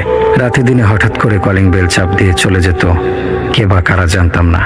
একবার মেইন দরজার সামনে একটা কাগজ পেলাম, দেখলাম হিন্দুদের কিছু বিষয় লেখা আর কেমন একটা ছবি আঁকা। আমি সেটা কাউকে না দেখিয়ে পুড়িয়ে ফেলেছিলাম, কারণ এসব এখন দেখলে সবার চিন্তা বাড়বে, কমবে না। আপনাদের কাছে হয়তো এই গল্পটা খুব একটা ভয়ঙ্কর লাগছে না, কিন্তু আমি তো নিজে এটা দেখেছি, কতটা ভয়ঙ্কর আমি জানি। ভূত প্রেত সব কাল্পনিক ভাই, যদি বাস্তবিক কোনো ভৌতিক জিনিস থেকে থাকে সেটা হচ্ছে সব। যাই হোক, সবাই ভুল ত্রুটি মাফ করে দেবেন, অনেক কিছুই বাদ পড়ে গিয়েছে, কারণ লিখতে গিয়ে কেমন যেন গলা আটকে যায়, লিখতে পারে না। সবাই ভালো থাকবেন। এই ঘটনাটি আমাদের সাথে একজন ভাই শেয়ার করেছেন। 12-13 বছরের দুটো মেয়ে একসাথে সিলিং ফ্যানের সাথে ঝুলেছিল। দুজনের গলায় অপরাধীদের ফাঁসি দেওয়ার মতো করে পেঁচিয়ে আছে একটা মাত্র মোটা দড়ি। দৃশ্যটা ততক্ষণ ভয়ঙ্কর ছিল যতক্ষণ মেয়ে দুটো ছিল নিশ্চল, কিন্তু আতঙ্কজনক হয়ে উঠল যখন ওরা নড়তে আরম্ভ করেছিল। প্রথমে কালো জুতো পরা 2 জোড়া পা হঠাৎ হঠাৎ অনিয়ন্ত্রিতভাবে নিচে উঠছিল। তারপর খুব ধীরে ধীরে মেয়ে দুটোর লাশ ঘুরতে আরম্ভ করলো চক্রাকারে ঘড়ির কাঁটার দিকে। সজীব মাত্রাতিরিক্ত আতঙ্কে জমে গেছিল। খেয়াল করলো মেয়েদের ঘূর্ণন গতি বাড়তে বাড়তে চক্রটাও বড় হয়ে উঠেছে। মনে হচ্ছিল যেন ফ্যানে বাঁধা দোলনা। চক্রটা আর অল্প বড় হলেই ওদের হিম নিস্পন্দন শরীর ধাক্কা খাবে সজীবের দেহের সাথে। প্রচন্ড আতঙ্ক নিয়ে আহাদের ঘুম ভাঙল স্বপ্নের এ পর্যায়ে। স্বপ্নই তো নাকি? সত্য বলতে বাস্তবের চেয়েও বেশি বাস্তব ছিল স্বপ্নটা। ওদের ড্রয়িং রুমের ফ্যান, টিভি, জানালা সব ছিল বাস্তবের মতোই। মেয়েগুলোর কালো জামায় চিকচিকে পুঁতি বসানো ছিল অনেকগুলো। স্বপ্নে এত ডিটেইলিং থাকে। সব থেকে বড় কথা হলো একই স্বপ্ন সে 5-6 দিন আগেও একবার দেখেছে। তবে সেবার মেয়েগুলো ফ্যানের বদলে গ্রাফিটিকে বড় আঙ্গুল দেখিয়ে সিলিংয়ে লেপটেছিল টিকটিকির মতন, যেন সিলিংটা একটা বিছানা। সেবারও ওদের গায়ে ছিল অনেকগুলো পুঁতি বসানো একই কালো জামা। পায়ের জুতো জোড়াও ঠিক এবারের মতোই। অনেকক্ষণ দুজনই ছাদ এবং সাথে লেপটের চোখ বন্ধ করে থাকার পর চোখ খুলল। ওরা সরাসরি তাকিয়েছিল সজীবের দিকে। একসময় ছাদ আছড়ে খামচে খুব ধীরে ধীরে তার দিকে এগিয়ে আসতে শুরু করলো। মেয়ে দুটোর চেহারা হুবহু একই রকম ছিল, যমজ সন্তান হলে যেমন হয়। ঠিক আহাদের মাথার উপর পৌঁছে তারা স্থির হলো। আহাদ ঘুমের মধ্যেই টের পেয়েছিল বিষপানে আত্মহত্যার চিহ্ন বয়ে বেড়ানো মেয়ে দুটোর ঠোঁট বেয়ে গড়িয়ে পড়া সাদা ফেনা ওপর থেকে সজীবের গায়ে পড়ছে। বলা বাহুল্য, সেবারও তীব্র আতঙ্কে সজীবের ঘুম ভেঙে যায়। প্রথমবার ঘুম ভাঙার পর যেমন দুর্বল লেগেছিল আহাদের, এবার আরো বেশি দুর্বল লাগছে। ব্যাপারটা নিয়ে কি তার অন্য কারোর সাথে আলাপ করা উচিত, নাকি এসবের সাথে গত সপ্তাহে বিরামপুর জমিদার বাড়ি ঘুরে আসার কোনো সম্পর্ক আছে? বেলপুর জমিদার বাড়ি যাওয়ার আসলে কোনো প্ল্যান ছিল না আহাদের। সে ছোটখাটো কন্টেন্ট ক্রিয়েটর, একজন ব্লগার। বাইক নিয়ে ঢাকার কাছাকাছি এক পুরনো জমিদার বাড়ির সন্ধানে বেরিয়েছিল। শুনেছিল মুন্সিগঞ্জের সিরাজদিখানে এমনই এক প্রাচীন বাড়ির অস্তিত্ব আছে নাকি আজও, কিন্তু পৌঁছে রীতিমতো চমকালো। বাংলাদেশের অধিকাংশ প্রত্নতাত্ত্বিক জমিদার বাড়ির মতো কোনো ধ্বংসস্তূপ তো নয়, বরং রীতিমতো বাসযোগ্য। সব থেকে বড় কথা, জমিদারদের এক বংশধর আজও সেই বাড়িতে বসবাস করছেন সস্ত্রীক। ভদ্রলোকের নাম চন্দ্র, নামের শেষ চৌধুরী এবং শুরুতে এখনো রাজা পদবী বসান। আহাদের বাড়ি খুঁজে বের করতে প্রায় দুপুর হয়ে গেছিল। ঢাকা থেকে বাইক নিয়ে তাদের রাজবাড়ি দেখতে এসেছে শুনে চন্দ্রবাবু খুব খুশি হলেন। আহাদকে প্রস্তাব করেছিলেন তার ওখানেই দুপুরের খাবারটা খেয়ে নেওয়ার জন্য। আমাদের বাড়িটা একটু রিমোট জায়গাতে। আশেপাশের খাবার দোকান বলতে সেরকম কিছু পাবেন না। খুব কাছাকাছি বলতেও বাজার যেটা আছে ওখানে পৌঁছাতে আপনার মিনিমাম আধ ঘন্টা সময় লাগবে। তার চেয়ে আমার এখানে 4টা ডাল ভাত খেয়ে নেন। খাওয়া শেষে আমি নিজেই আপনাকে ঘুরিয়ে দেখাবো বাড়িটা। চন্দ্রবাবু ডাল ভাতের কথা বললেও আহাদ খাবারের আয়োজন দেখে চমকালো। দস্তরখান বিছিয়ে খাবার আয়োজন, সবজি, মাছ, মাংস মিলে 17টা আইটেম গোনার পর সজীব আর গুনতে সাহস করেনি। তাছাড়া বৈঠকখানাতেও রুচির ছাপ স্পষ্ট। সত্যিকার জমিদার বাড়ি কেমন হয় সে ব্যাপারে সজীবের কোনো আইডিয়া নেই, কিন্তু তারপরও সে অনুমান করলো ওসব বাড়িতে নিশ্চয়ই এমন অভিজাত্যেরই ছাপ থেকে থাকবে। তবে এত কিছু ছাপিয়েও একটা ব্যবসা প্রাচীন প্রাচীন গন্ধ ঠিকই ছিল, যেটা বারবার সত্যটা মনে করিয়ে দিচ্ছিল যেন সবাইকে এবারের গায়ে এখন শ্যাওলা জমেছে। এর আগের জৌলুস আর কিছু অবশিষ্ট নেই। চন্দ্রবাবুর স্ত্রী এতক্ষণ একটা কথাও বলেননি। লম্বা একটা ঘোমটা টেনে তফাতে বসেছিলেন। খাওয়া শেষে হাতকে পা এগিয়ে দিতে দিতে শুধু নিচু গলায় বললেন, খাবার ভালো হয়েছে? আমি নিজে রেঁধেছি সব। আহাদের অবাক হওয়ার ক্ষমতা নষ্ট হয়ে গেছিল ততক্ষণে। তা না হলে মহিলার এই কথা শুনে সে চমকাতো। চন্দ্রবাবু কৈফিয়ত দেওয়ার ভঙ্গিতে বললেন, অজপাড়া গাঁও অঞ্চল, এখানে হেল্পিং হ্যান্ড কোথায় পাবে বলেন? এই কারণে কষ্ট হলেও ঘুমে আহাদের চোখ বন্ধ হয়ে আসছিল। ভদ্রলোকের কথায় মন বসাতে পারছিল না। আশ্চর্য, কোথাও ঘুরতে গিয়ে আজকে ঘুমিয়ে পড়ার রেকর্ডও করে ফেলবে নাকি? এসব এলোমেলো ভাবতে ভাবতে সত্যি সত্যি নিজের অজান্তেই সজীব ঘুমিয়ে গেল এক সময়। অবশ্য ঘুম থেকে ওঠার পর বেশ ঝরঝরে লাগছিল শরীরটা। চন্দ্রবাবুকে ঘরে ঢুকতে দেখে যে কিছু একটা বলতে যাবে এমন সময় উনি নিজেই বললেন, আপনার বিব্রত হওয়ার কিছু নেই ভাই, তাছাড়া বেশিক্ষণ ঘুমানো নেই আপনি, সব মিলে 40 মিনিটের কিছু বেশি হবে। আসলে চন্দ্রবাবু আবার প্রসঙ্গ ঘোরালেন, যদি কিছু মনে না করেন দ্রুত ফ্রেশ হয়ে 1 কাপ চা খেয়ে নিন, তারপর যে কাজে এসেছিলেন সেই আসল কাজটা শেষ করে ফেলেন নাকি? অঘ্রাণ মাসে দিন খুব একটা বড় হয় না, অন্ধকার হয়ে যাবে একটু পরেই, তখন আর ঘুরে দেখতে পারবেন না ভাই। আহাদ 10 মিনিটের মাঝেই চা শেষ করে কৃষ্ণবাবুর সাথে রাজবাড়ি কমপ্লেক্স ভ্রমণে বেরিয়ে পড়ল। তার কাছে মনে হচ্ছিল কৃষ্ণবাবু একটু বাড়িয়েই বলেছেন। সত্যি বলতে জমিদার বাড়িটা খুব বিশাল কোনো স্থাপনা নয়। মূল বাসস্থানের বাইরে বলতে শুধু একটা বাইজি ঘর আর মন্দির, ছোট একটা কুয়াও আছে কমপ্লেক্স সীমানার ভেতরে। এটুকু জায়গা ঘুরে দেখতে দেখতে সন্ধ্যা হয়ে যাবে কেন সেটাই সজীব বুঝে উঠতে পারছিল না। তবে এটা ঠিক, মূল বাড়িটা দেখার মতো ছিল। এখানের একটা ঘরে আহাদ খেয়েছিল দুপুরে। বাইরের পেঁচানো সিঁড়ি বেয়ে উপরে উঠে দোতলায় চলে যাওয়া যায়। সজীব বিস্মিত হলো দেখে দোতলার হলরুমের মতো একটা ঘরে এখনো বিশাল বিশাল সব ঝাড়বাতি, দেওয়াল জুড়ে দামি সব পর্দা আর একটা দুটো কাঠ কি মার্বেলের আভিজাত আসবাব অবশিষ্ট আছে। আহাদ তার ব্লগের বড় একটা অংশ এখানে শুট করলো। মূল বাসস্থান শেষ করার পর বাইজি ঘর, সেখানে তেমন কিছু নেই, তাই ঘুরে দেখতে বেশি সময়ও লাগলো না। তবে আহাদের অনুমান ভুল প্রমাণ করে চুপ করে হঠাৎই সন্ধ্যা নেমে এসেছিল।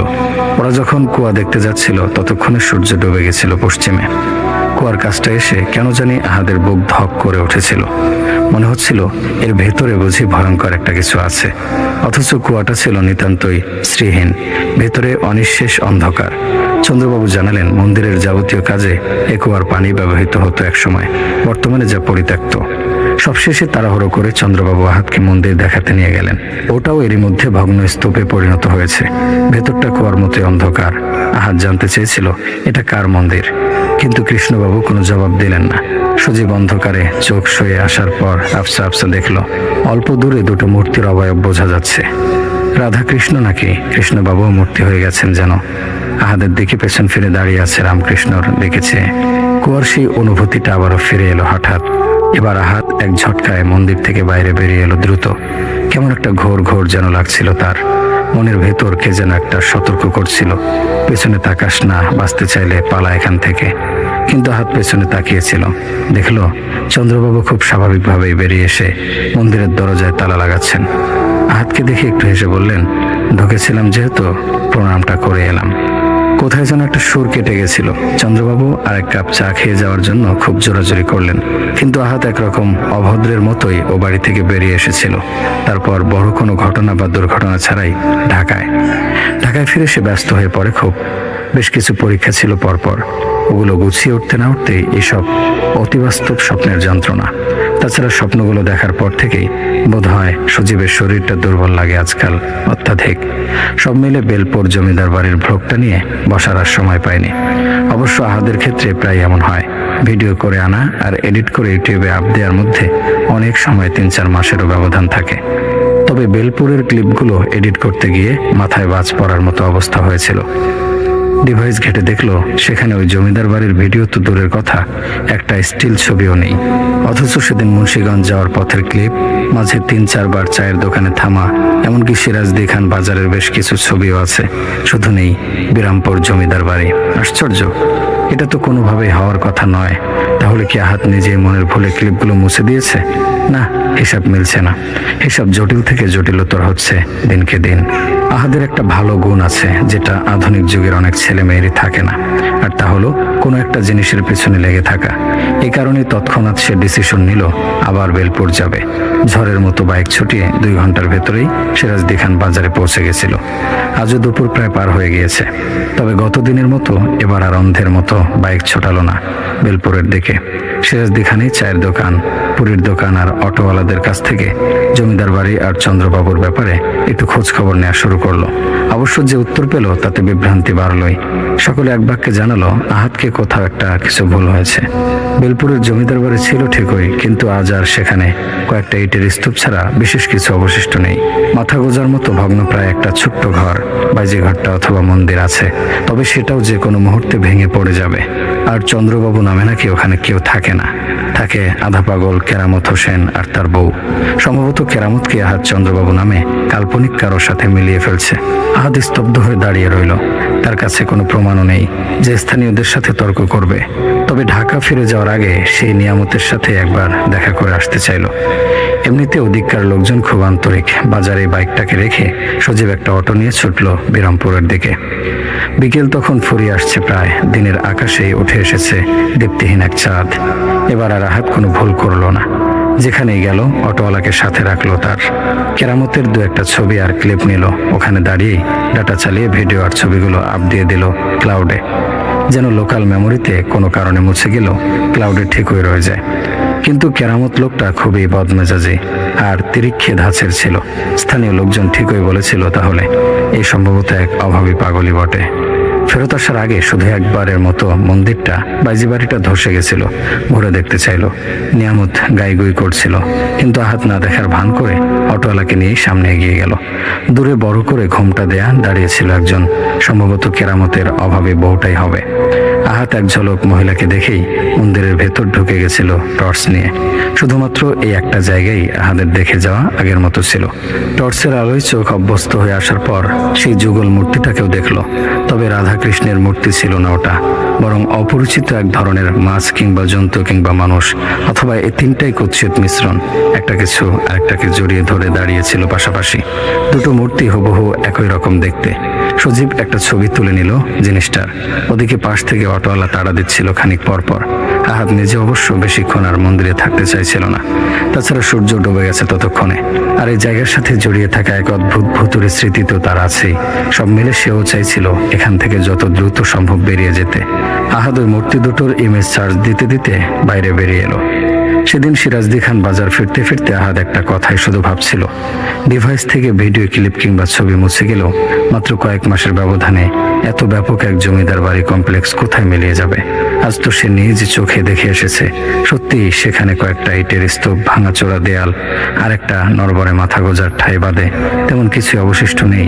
সব থেকে বড় কথা হলো স্থানীয়দের ভাষ্য অনুযায়ী সজীব যেরকম হুলস্থুল জমিদার বাড়ি আর দালানের কথা বলেছিল সেটা নিকট অতীতে ওখানে ছিলই না। আজ থেকে 50-100 বছর আগে হলে থাকলেও থাকতে পারে। তাছাড়া কৃষ্ণবাবু আর স্ত্রীর ব্যাপারটা, এগুলোরই বা ব্যাখ্যা কি? ওদিকে মূর্তির বিষয়টাও সন্দেহজনক। গুগল ঘেটে খুব নির্ভরযোগ্য কিছু পাওয়া যায়নি। মোটামুটি কাছাকাছি অবয়বের একজোড়া মূর্তির তথ্য পেল, যেটা কিনা বেলজিবাব নামে পরিচিত। অ্যামাজনের গহীন অরণ্যে এক আদিম নরখাদক গোত্রের পূজা করত। ইংরেজিতে এই বেলজিবাব টুইন ডেভিল নামে পরিচিত, কারণ এর উপাসনা পদ্ধতি অনেকটাই মিলে যেত পশ্চিমের শয়তান উপাসকদের সাথে। মানুষ বলি দেওয়া থেকে শুরু করে যাবতীয় অনাচার ব্যবহৃত হতো এই টুইন ডেভিলের পূজায়। তবে সেই গোষ্ঠী নাকি গত শতকে বিলুপ্ত হয়ে গেছে কোনো এক রহস্যময় কারণে। এর বেশি আর কিছু নেট ঘেটে পাওয়া গেল না। ঢাকা ফেরার পথেও আহাত অন্যমনস্ক ছিল পুরোটা সময়। তার কেবলই মনে হচ্ছিল চন্দ্রবাবু এর সাথে আজ দেখে আসা কেরামতের চেহারায় কি কোথাও খানিকটা মিল আছে। সেদিন রাতেই মারা গেছিল আহাত। হঠাৎ কত মানুষই তো মারা যায়। আহাদের ভাগ্যেও তেমনটা ঘটেছিল বোধ হয়। তবে মৃত্যুর আগে সেই ভয়াবহ স্বপ্নটা আবার দেখলো শেষবারের মতোই। এবার মেয়ে দুটো সাদা জামা পরে এসেছিল। জামায় ঘন হয়েছিল কালচে হয়ে আসা জমাট বাঁধা রক্তের দাগ। আহাত দেখলো ওদের বাথরুমের দরজা খুলে মেয়ে দুটো টলতে টলতে বেরিয়ে আসছে, গলায় সাদা ব্যান্ডেজের মতো কিছু একটা জড়ানো। আহাদের একদম কাছাকাছি এসে রক্ত ভেজা ব্যান্ডেজটা দুজনেই খুলতে শুরু করলো। পুরোপুরি খুলে ফেলার পর আহাদ আতঙ্কের সাথে লক্ষ্য করে দুটো মেয়েরই গলায় গভীর এক ধরনের ক্ষত দেখা যাচ্ছে, যেন কেউ বড় একটা ছুরি দিয়ে দুজনের গলা আলাদা করে দিয়েছিল এক সময়। ওরা আহাদের দিকে তাকিয়ে হাসলো, কিন্তু সে হাসিতে প্রাণ ছিল না ওদের। আহাদ মৃত্যুর ঠিক এক মুহূর্তে দেখতে পেল গলার ক্ষতের ফাঁক দিয়ে ভেতরে কিছু একটা যেন নড়ছে। এসব দেখে সে একটা ভিডিও ফুটেজ করে রেখে দিয়েছিল, যার কারণে আমি আপনাদের আজ সব জানাতে পারলাম। শেষ কথা গুগলে সার্চ দিয়ে আহার যেটা পায়নি সেটা হচ্ছে চন্দ্রবাবু আর তার স্ত্রী অমরত্ব লাভ করেছিল জোড়ামূর্তির কাছে নিজেদের বিক্রি করে দিয়ে। বিলপুর জমিদার বাড়ির প্রতিষ্ঠাতা নরনারায়ণ চৌধুরী আর তার স্ত্রী রায়লক্ষ্মী এখানে বেলপুরে মন্দির প্রতিষ্ঠা করেন। নিজেদের স্বার্থে তারা সমাজের সাথে দূরত্ব বজায় রেখে চলতেন। প্রতি 2 যুগে একবার করে গর্ভবতী হতেন রায়লক্ষ্মী, যমজ সন্তান হতো তার। সেই সন্তান বয়প্রাপ্ত হওয়া মাত্র বিলজিবাবের উদ্দেশ্যে বলি দেয়া হতো তাদের। গলা কেটে সেই কুয়ায় ফেলে দেওয়া হতো মৃতদেহগুলোকে, যার বিনিময়ে রাজা নরনারায়ণ আর রাজলক্ষ্মী লাভ করেছিলেন অনন্ত যৌবন। নরনারায়ণ বাবুই কয়েক প্রজন্ম পর নিজের নাম পাল্টে রাখেন কৃষ্ণপদ। কৃষ্ণপদ আবার 2 পুরুষ পরে ভোল পাল্টে হয়ে ওঠেন নিয়ামত। একইভাবে রায়লক্ষ্মীও কখনো নরনারায়ণ, কখনো কৃষ্ণপদ, আবার কখনো বা নিয়ামতের স্ত্রী। তবে ওদের এই অমরত্বের জন্য অন্য কারো না কারো আত্মা প্রয়োজন হতো। স্থানীয় লোকজন বাদে বহিরাগত কেউ যখন বিরামপুর জমিদার বাড়ির অশুভ প্রভাবালয়ে ভেতর প্রবেশ করত, তখন কৃষ্ণপদ রায়লক্ষ্মী দম্পতি ওদেরই পরিণত করত শিকারে। ঠিক সজীবকে যেমন করেছিল। ওর স্বপ্নে দেখা পিশাচের আসলে ধীরে ধীরে আহাদের আত্মিক শক্তিটুকু নিঃশেষ করে দিচ্ছিল। শরীর থেকে আত্মা পুরোপুরি বেরিয়ে গেলে কি আর মানুষ বেঁচে থাকে? অ্যামাজনের সেই গোত্রটিও কি অনন্ত যৌবন লাভ করতে পেরেছিল, নাকি সত্যি সত্যি ধ্বংস হয়ে গেছিল কোনো এক আশ্চর্য কারণে? সেটা অবশ্য এখনো নিশ্চিত হওয়া যায়নি। এসব একটু অন্য ধাঁচের গল্প ছিল। আজ আমাদের এই লেখাটি যিনি পাঠিয়েছেন তিনি এমন একজন মানুষ যে দেশ বিদেশ ঘুরে ইতিহাসের সব সত্য ঘটনাগুলো কালেক্ট করে রিসার্চ করেন। তিনি এই ঘটনাটির মধ্যে কিছু সত্যতা পেয়েছেন যেটা তিনি এখনো রিসার্চ করছেন।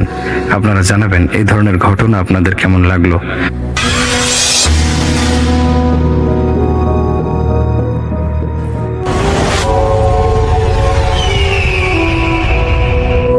আসসালামু আলাইকুম লিসনার্স, সামির আনসারি বলছিলাম। আশা করি সবাই ভালো আছেন। তো আজকে যে ঘটনাগুলো আমি শেয়ার করবো সেগুলো আশা করছি আপনাদের বেশ ভালো লাগবে। তো প্রথম যে ঘটনাটা আমি বলতে যাচ্ছি সেটা ঘটেছিল 2007 কি 2008 সালের দিকে। এটা আমাকে শোনায় আমার এক ফ্রেন্ড। ওরই এক ফ্রেন্ডের সাথে এটা ঘটে, মানে ওর পরিচিত এক ফ্রেন্ড আছে ওদের এলাকার, সেই ফ্রেন্ডের সাথে এই ঘটনাটা ঘটে। সেই ছেলের নাম হচ্ছে সোহান। তো সোহান 2007 কি 2008 সালের দিকে তখন সে রাজশাহী মেডিকেলে চান্স পায়। ওর বাড়ি ছিল নাটোরে। তো নাটোর থেকে রাজশাহী খুব একটা দূরত্ব না।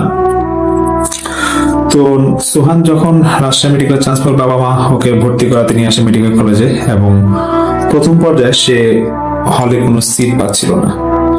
তো ওর বাবা পরিচিত এক লোক ছিল ওর মেডিকেল কলেজের আশেপাশে, সেখানে একটা বাসা, দ্বিরূপের বাসা ওকে ভাড়া করে দেয়। সোহান ওখানেই থাকা শুরু করে, এবং সোহান সিদ্ধান্ত নেয় যে যেহেতু দ্বিরূপের বাসা, সে একা যেহেতু থাকছে, সামনে যদি কখনো কোনো রুমমেট পায় সে রুমমেট নিয়ে নেবে। তো ক্লাস বেশ কিছুদিন ধরে চলছিল ওর। সেই সময় তো অ্যানাটমি ক্লাসে ওর কঙ্কালের প্রয়োজন হয়। তখন সে একটু চিন্তায় পড়ে যায় যে এখন সব স্টুডেন্টরা কঙ্কাল কিনছে, ওরও তো কিনতে হবে। তো সেই মুহূর্তে কি কঙ্কালের বেশ মানে বাজার চড়া ছিল তখন। একদিক দিয়ে নতুন স্টুডেন্ট ওরা মানে কেনার জন্য খুব মানে দৌড়াদৌড়ি শুরু করে দিছে। আর মার্কেটও দেখছে কঙ্কালের দাম নাকি তখন বেশ চড়া ছিল। তো সোহানের এক সিনিয়র ভাই ছিল, সে তখন তার সেই ভাইকে বলছে যে ভাই আমার তো এরকম কঙ্কালের প্রয়োজন, যেহেতু অ্যানাটমি ক্লাসে আমার এরকম লাগবে, আমি কি করতে পারি? তখন সেই সিনিয়র ভাই বলে যে আচ্ছা ঠিক আছে, দেখো যেহেতু বাজার চড়া, তো আমার কাছে এরকম এক পরিচিত লোক আছে, তুমি আমার কথা তাকে কে বলবা, সে অ্যানাটমি ক্লাসের এক কর্মচারী, তার নাম হচ্ছে ওয়াহিদ মিয়া। তুমি ওনার কাছ থেকে আমার কথা বলবা, উনি মাঝে মাঝে কম দামে এরকম কঙ্কাল কিনে দিতে পারে। তো যাই হোক, এরকম সোহান উনি ওই ওয়াহিদ মিয়ার কাছে যান, গিয়ে বলতেছে যে আমার এরকম ভাই পাঠাইছে আপনার কাছে, তো আমার তো একটা কঙ্কালের দরকার, আপনি যদি ম্যানেজ করে দেন খুব ভালো হয়। তো ওয়াহিদ মিয়া বলে ঠিক আছে ভাই, কোনো সমস্যা নাই, তোমাকে ম্যানেজ করে দিব, তুমি কোথায় থাকো আমাকে বলে দাও, আমি এরকম ম্যানেজ হলে তোমার বাসায় গিয়ে পৌঁছায় দিয়ে আসবো।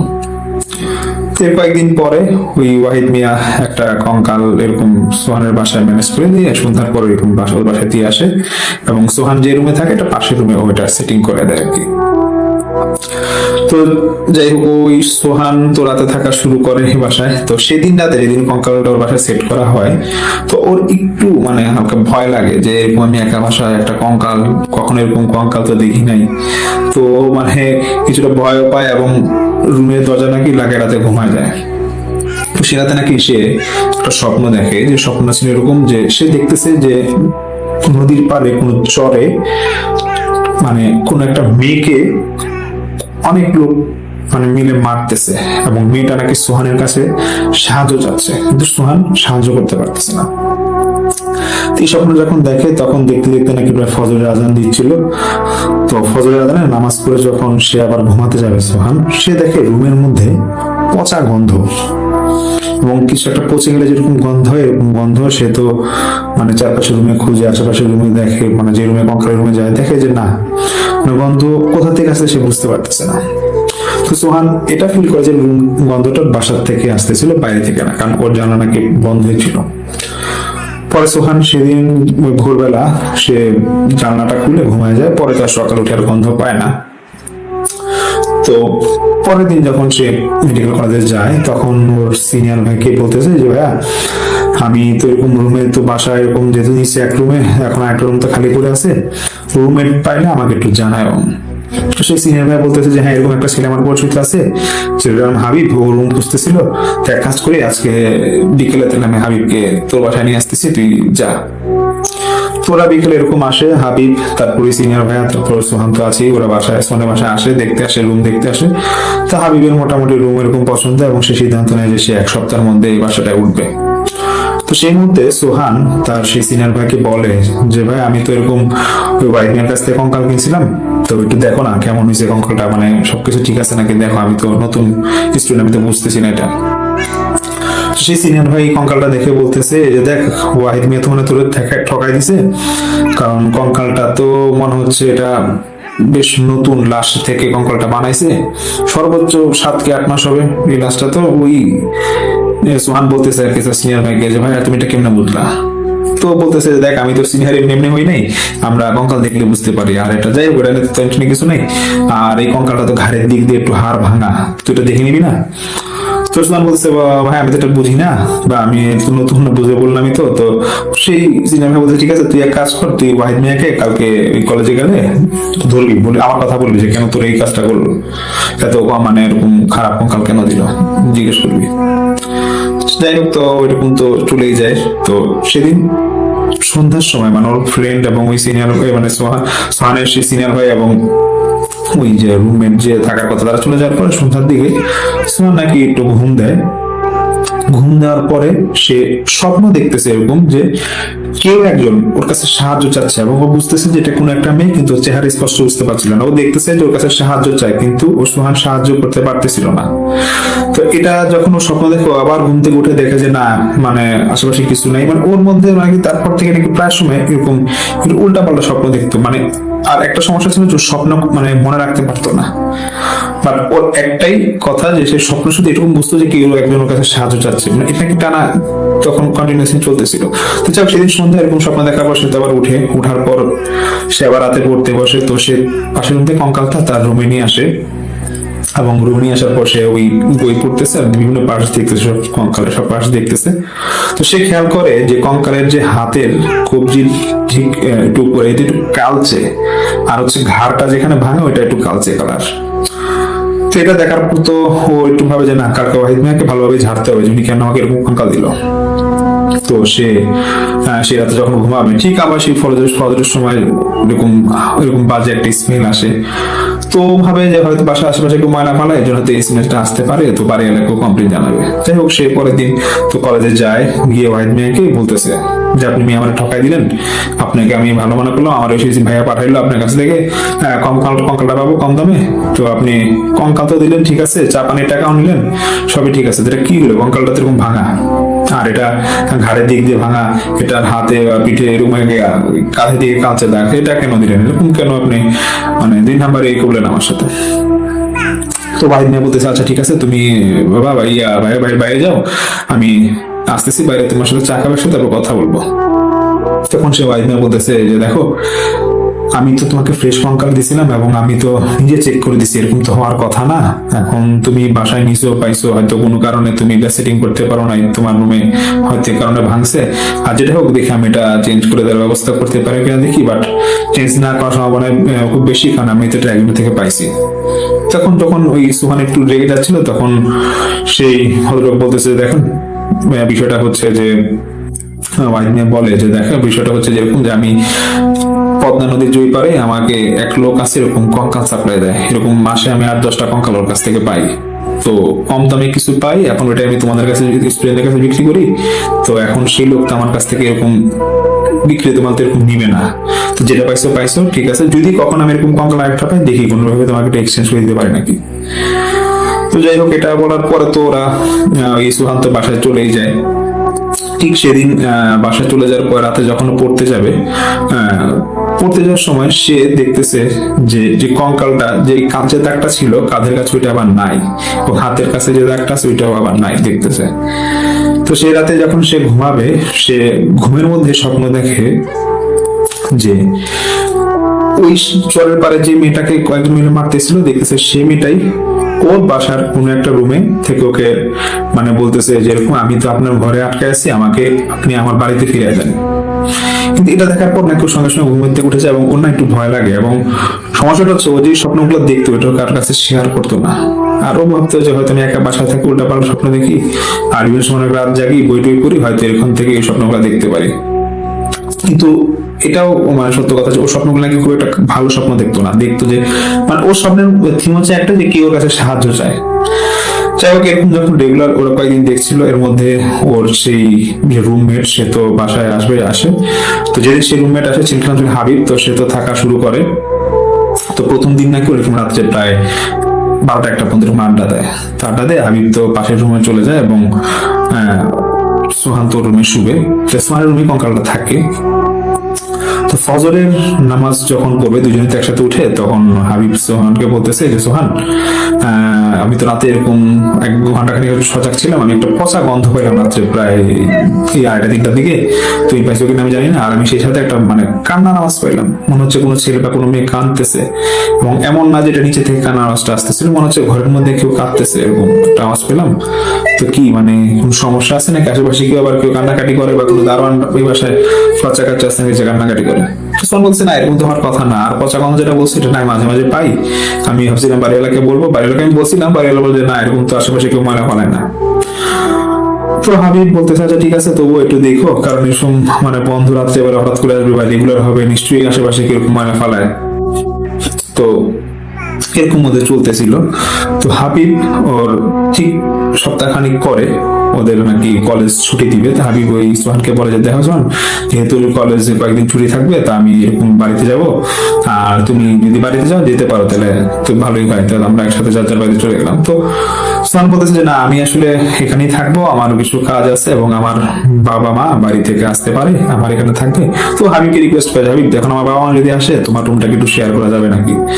তাই বলছে না কোনো সমস্যা নেই, তুমি আমার রুমে থাকতে পারো, কারণ আমি তো থাকবোই না, কোনো সমস্যা না, গেলান্টে আসো। তো হাবিব যেদিন চলে যাবে সেদিন তো আর সোহানের বাবা মা আসে না।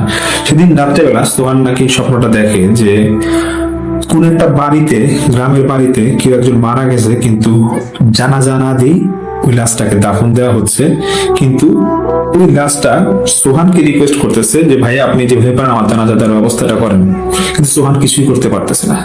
তো এই স্বপ্নটা তখন দেখতেছো আবার ঠিক সেম সমস্যা, ও এরকম রাতে ঘুম ভেঙে যায়, ঘুম ভেঙে গেলে ও লাইট জ্বালায়, মানে ওনাকে প্রায় সময় তখন লাইট জ্বালায় ঘুমাইতো, ওর মধ্যে যে ভয় আতঙ্কটা কাজ করতো। তো এর একদিন পরেই তো সোহানের বাবা মা আসে, ওরাও থাকা শুরু করে। তো 2-3 দিন যাওয়ার পরে সোহানের মা একদিন ওকে বলতেছে সকালবেলা যে সোহান তোমার কি বা কোনো সমস্যা হাতে ঘুমাইতে?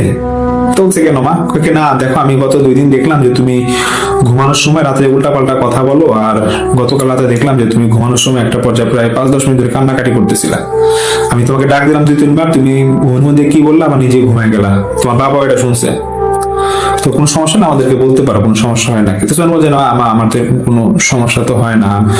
তো সোহানের বাবা যখন বলতেছে দেখ তুই একা বাসায় থাকো, এরকম হইতে পারে, বল ফ্রিলি বল কোনো কিছু হয়েছে নাকি? তখন সোহান বলতেছে যে বাবা কি হয়েছে বলতে পারবো না, আমি না বেশ কিছু ধরে কোনো উল্টা পাল্টা স্বপ্ন দেখি। তো সব সোহানের মধ্যে ডিটেলস কথা বলে। তখন এটা বলার পর সোহানের বাবা বলে হয়তো একা থাকোস বাসায়, জন্য উল্টা পাল্টা স্বপ্ন দেখিস, দোয়া দুটো করে ঘুমাবি আর নামাজ পড়বি 5 ওয়াক্ত। আর সোহানের মা বলতেছে সোহানকে, দেখ আরেকটা বিষয় হচ্ছে তোর যে বাসায় কঙ্কাল রাখো সেগুলো এখন ওপেন রাখবে না, ঢেকে ঢেকে রাখবি, এগুলো দেখলেও হঠাৎ করে ভয় লাগে কেমন। তো সেদিন ঠিক দুপুরের, এটা তো সকালবেলার ঘটনা যেটা ওই সোহানের বাবা আমার সাথে কথা বলতেছিল। তো সেদিন ঠিক দুপুরের পরে সোহানদের বাসায় পুলিশ আসে। পুলিশ এসে সোহানের বাবা দরজা খুলে সোহানের বাবাকে বলতেছে যে এখানে কে কোনো মেডিকেল স্টুডেন্ট আছে? তো সোহানের বাবা বলে যে হ্যাঁ আমার ছেলে, ওর নাম সোহান, ও তো মেডিকেলে পড়ে। তো পুলিশ বলতেছে আমরা একটু আপনার বাসায় এসে কথা বলবো, ভয় পাওয়ার কিছু নেই, কিছু ইনফরমেশন আমাদের লাগবে।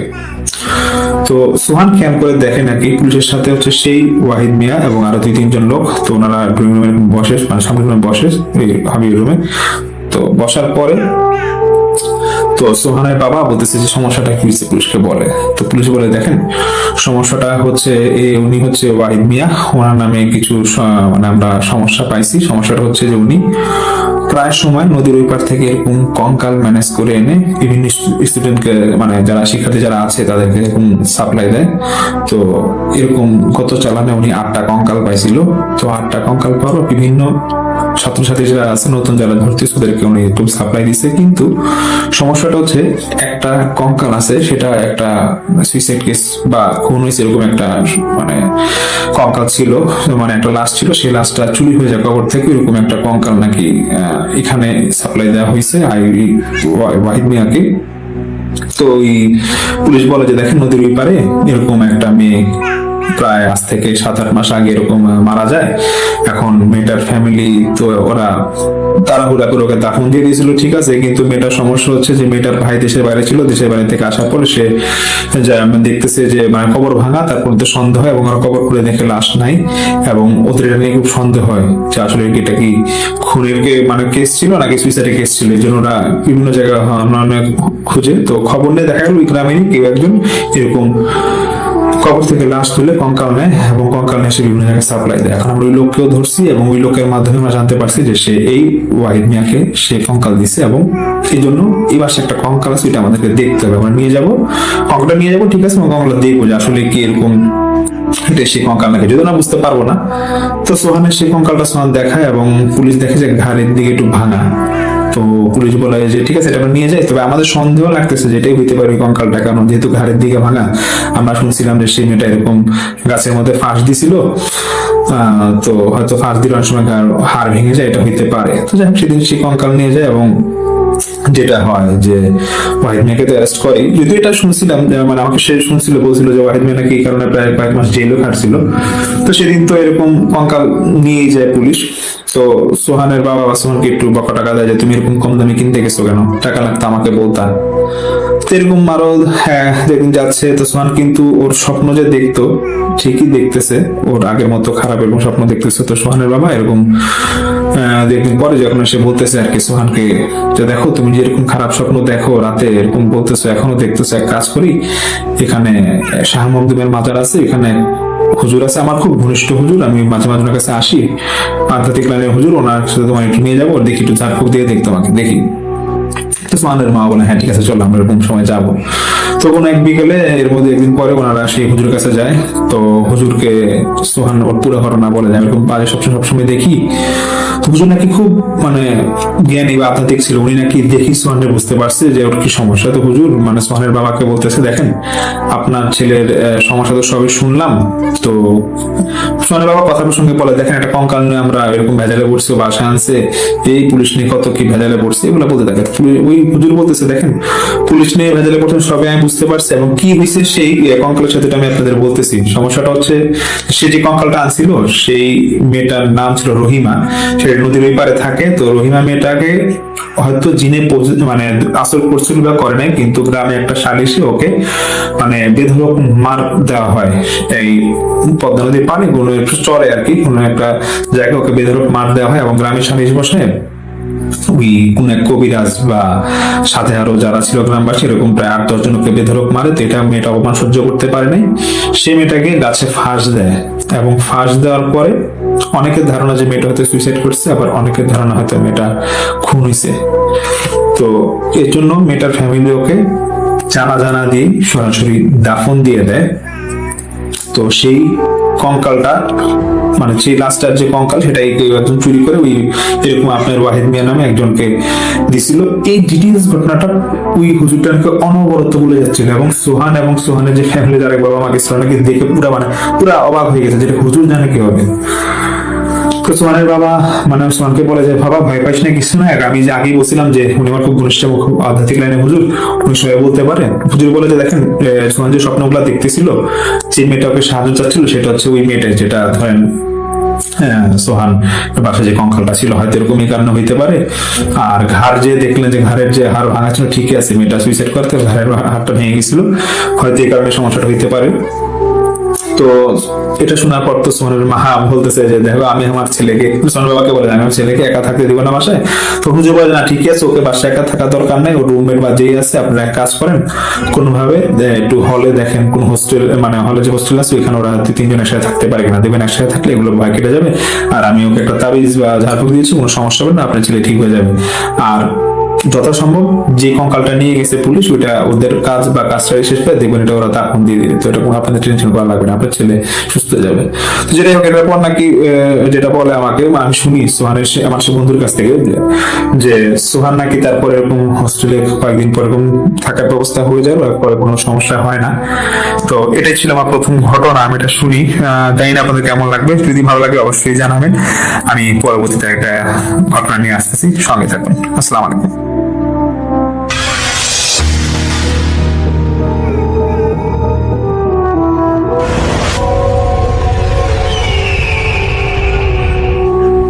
আসসালামু আলাইকুম, আশা করি সবাই ভালো আছেন, ভালোর দলেই আছেন।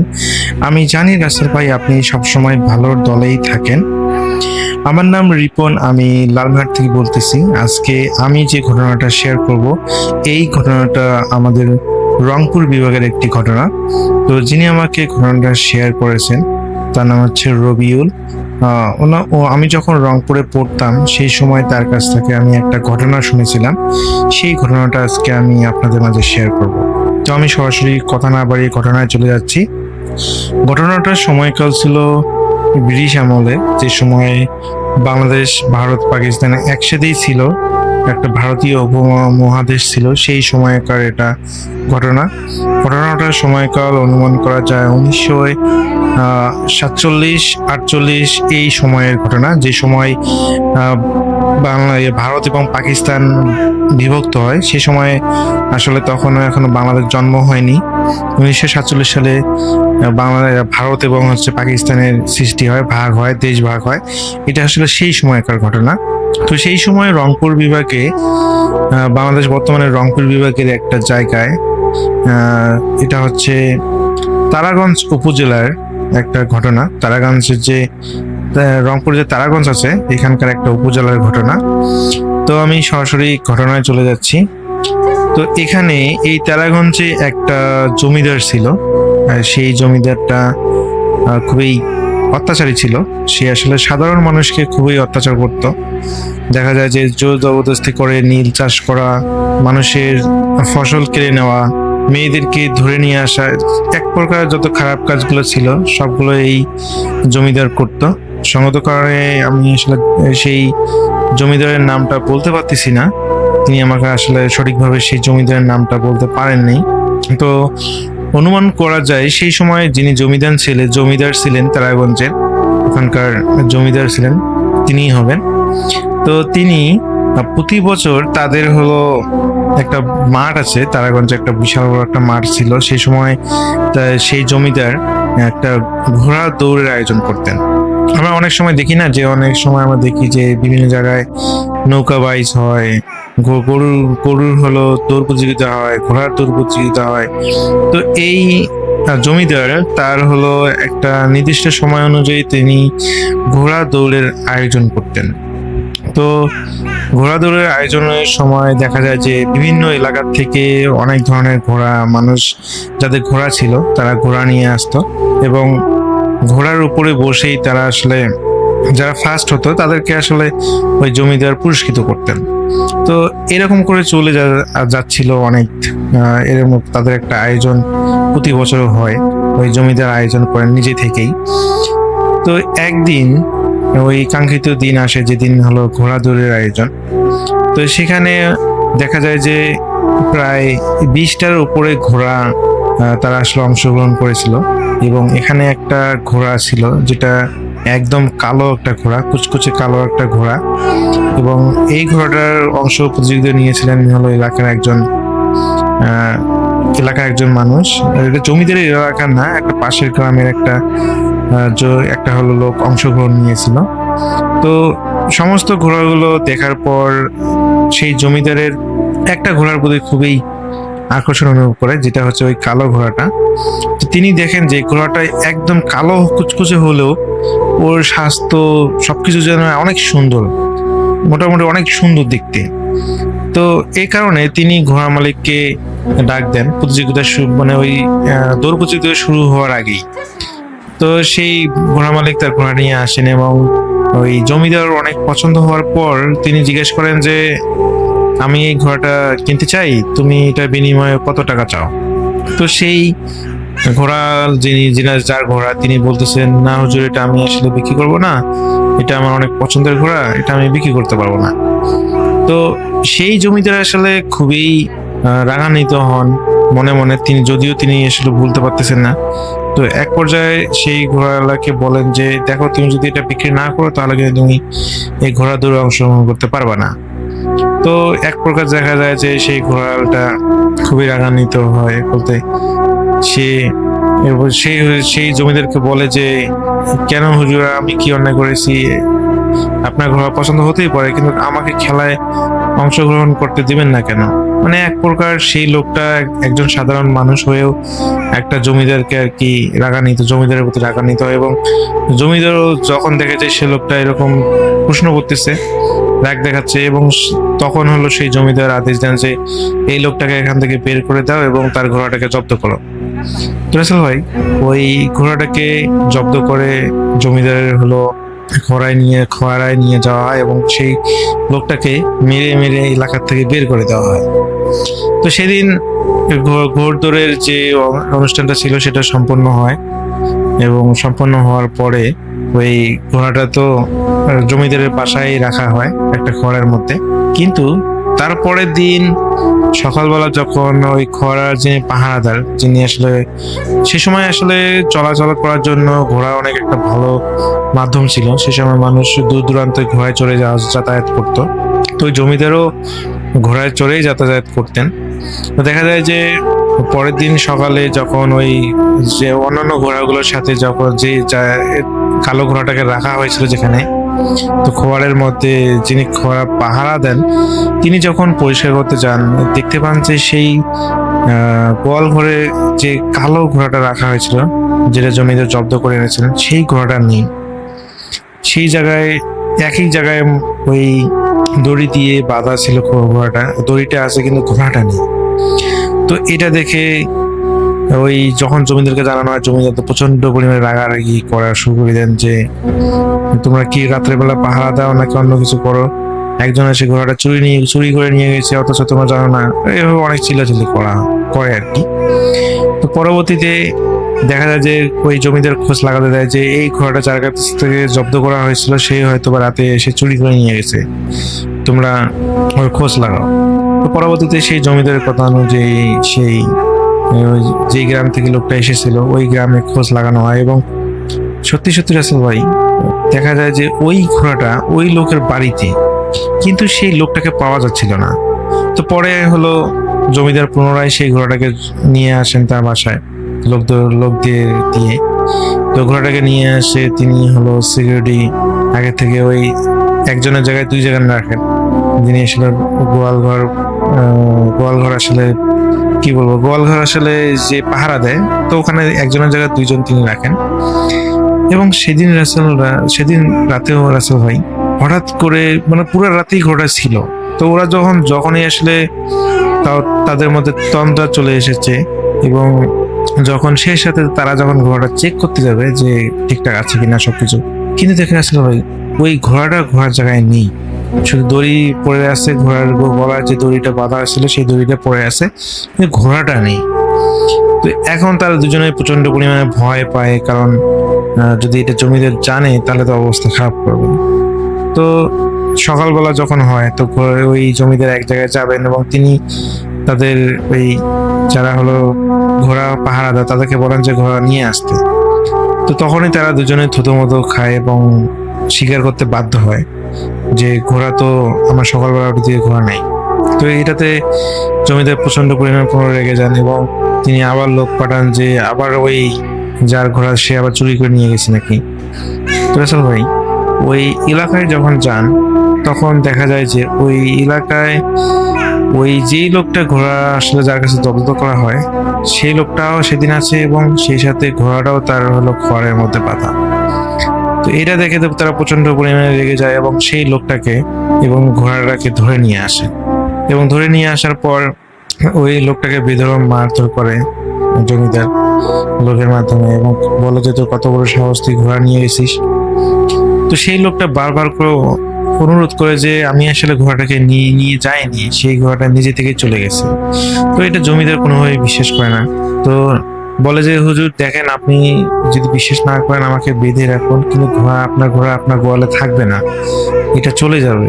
তো রাসেল ভাই সেদিন রাতে সেম কাহিনী, ওই ঘোড়ালাকে বেঁধে রাখিয়েছিল বাইরে, ও কোনোভাবেই চুরি করার কথা না।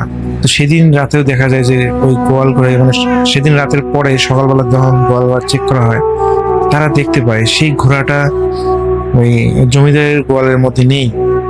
তো যখন ওই ঘোড়ার মালিককে জিজ্ঞেস করে যে এর কাহিনী কি, তখন সে বলে যে হুজুর এরকম এই ঘোড়াটা আসলে একটা কোনো সাধারণ কোনো ঘোড়া নয়, এটা এমন একটা ঘোড়া যেটা জিন ঘোড়া।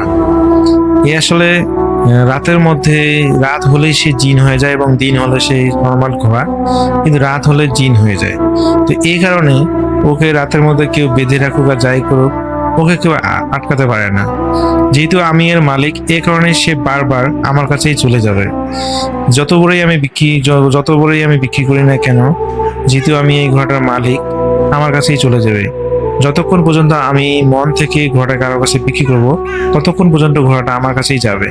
যখন আমি মন থেকে ঘোড়াটাকে বিক্রি করে দেব তখনই শুধুমাত্র ঘোড়াটা আমার কাছ থেকে ও যার কাছে বিক্রি করবো তার কাছে চলে যাবে এবং এই ঘোড়া তাকেই আর কি মালিক হিসেবে বেছে নেবে বা তা মান্য করবে। তো জমিদার বলে যে তাহলে ঠিক আছে, তুমি আমার কাছে ঘোড়াটা বিক্রি করে দাও। কিন্তু রাসেল ভাই ওই লোকটা মুখে মুখে বললেও যে আচ্ছা ঠিক আছে আমি আপনার কাছে বিক্রি করবো, এই কথা আসলে ওই জমিদারের ভয়ে বললেও পরবর্তীতে আসলে সে মনে মনে কিন্তু কোনোভাবেই চাচ্ছিল না যে ঘোড়াটা বিক্রি করবে। তো তাকে হলো অল্প কিছু টাকা পয়সা দেওয়া হয়। নর্মালি একটা ঘোড়ার মূল্য যা হয় তার থেকে 1/3 টাকা তাকে দেওয়া হয়। এত কম পরিমাণ টাকা দিয়ে তাকে বিদায় করে দেওয়া হয় এবং জমিদার পরে ভাবেন যে হয়তো ঘোড়াটা যেহেতু সে বিক্রি করে দিয়েছে তাহলে ঘোড়াটা এখন আর চলে যাবে না, তার গোয়ালেই থাকবে। কিন্তু রাসেল ভাই তার পরের দিন সকালবেলা দেখা যায় যে ঘোড়াটা ওই জমিদারের ঘরে নেই, গোয়াল ঘরে নেই। তো পরে দেখা যায় তিনি তো আবার হলো লোক লাগান যে ঘোড়া কোথায় গেল। তো ওই যে লোককে ধরে নিয়ে এসেছিল সেই লোকের বাড়িতে খোঁজখবর নেওয়া হয়, কিন্তু রাসেল ভাই তিনি সেখানে যেয়ে দেখতে পান যে ওই লোক বাড়িতে নেই এবং তার ঘোড়াও নেই। এরপর থেকে জমিদার প্রায় 1 মাস ধরে ওই লোককে খুঁজেছিলেন ঘোড়া সহ, কিন্তু কোনোভাবেই সেই লোকটাকে এবং তার ঘোড়াটাকে তারা খুঁজে পায়নি। তো রাসেল ভাই এটাই ছিল রবিউল ভাইয়ের পাঠানো একটা ঘটনা, তিনি আমাকে আসলে শেয়ার করেছিলেন এবং আমি আসলে তার কাছে আবার ফোন দিয়ে এই ঘটনাটা শোনার চেষ্টা করেছি। তো আসলে অনেকদিন আগের যেহেতু ঘটনা, এই কারণে আসলে ঘটনার অনেক কিছু তিনি ভুলে গেছেন এবং হারিয়ে গিয়েছে। তো এটা আসলে তারাগঞ্জ উপজেলার আসলে খুবই একটা প্রচলিত একটা ঘটনা, এটা সবার মুখে মুখে প্রচলিত একটা ঘটনা। তো তিনি আমাকে ঘটনাটা শেয়ার করেছেন, আমার কাছে ঘটনাটা বেশ ভালো লেগেছে। আমি চেষ্টা করেছি রবিউল ভাইয়ের মতো করে এই ঘটনাটা আপনাদের মাঝে শেয়ার করার। যদি ঘটনার মধ্যে কোনো ভুল ত্রুটি হয়ে থাকে সবাই ক্ষমা সুন্দর দৃষ্টি দেখবেন। সবাই ভালো থাকবেন, সুস্থ থাকবেন এই প্রত্যাশায়। আল্লাহ হাফিজ।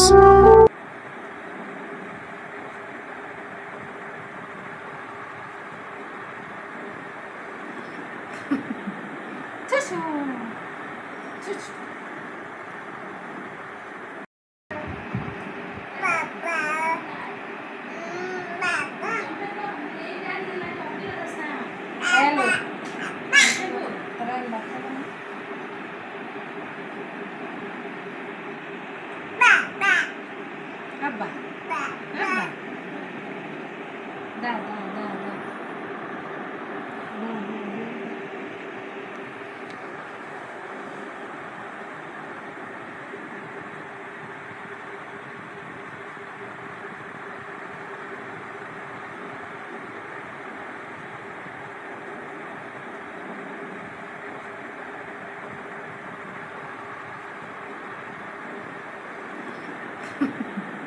Tissue. Tissue.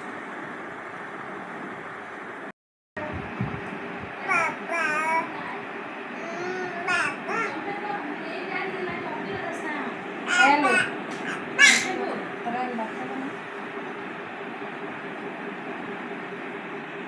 Abba. Abba. Da, da, da, da.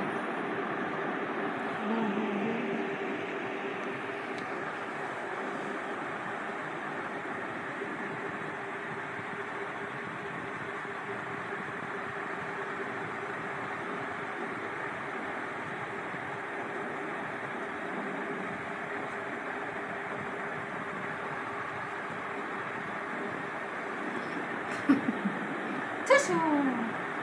Tissue.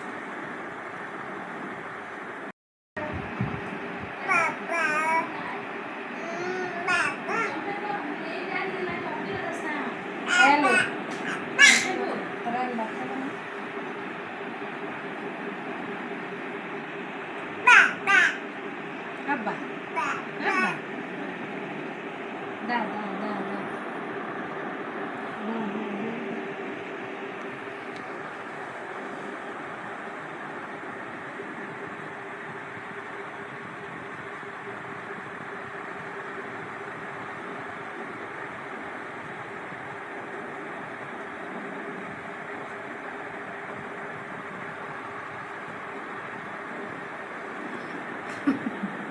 Tissue. Tissue.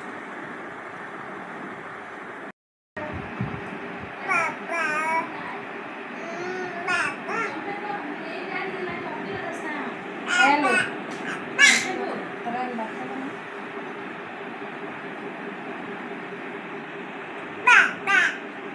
Abba. Abba. Da, da, da, da.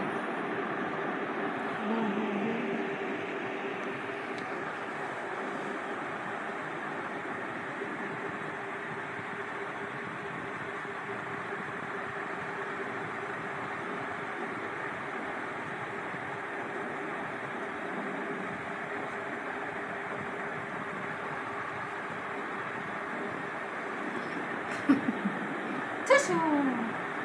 Tissue.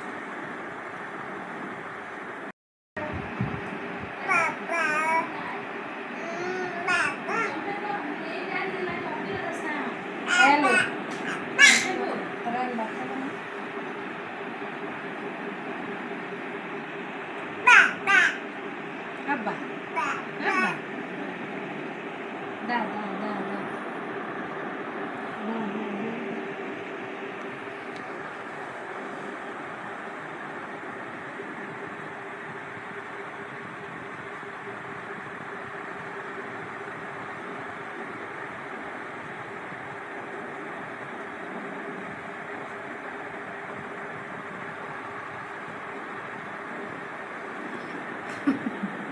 Tissue. Tissue.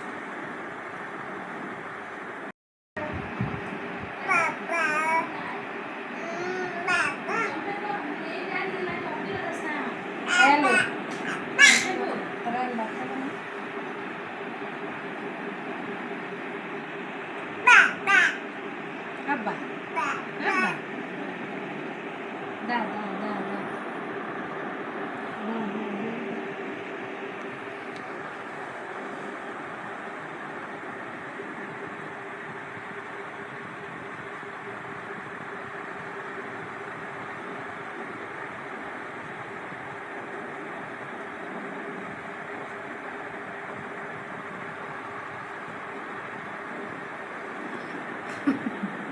Tissue. Tissue.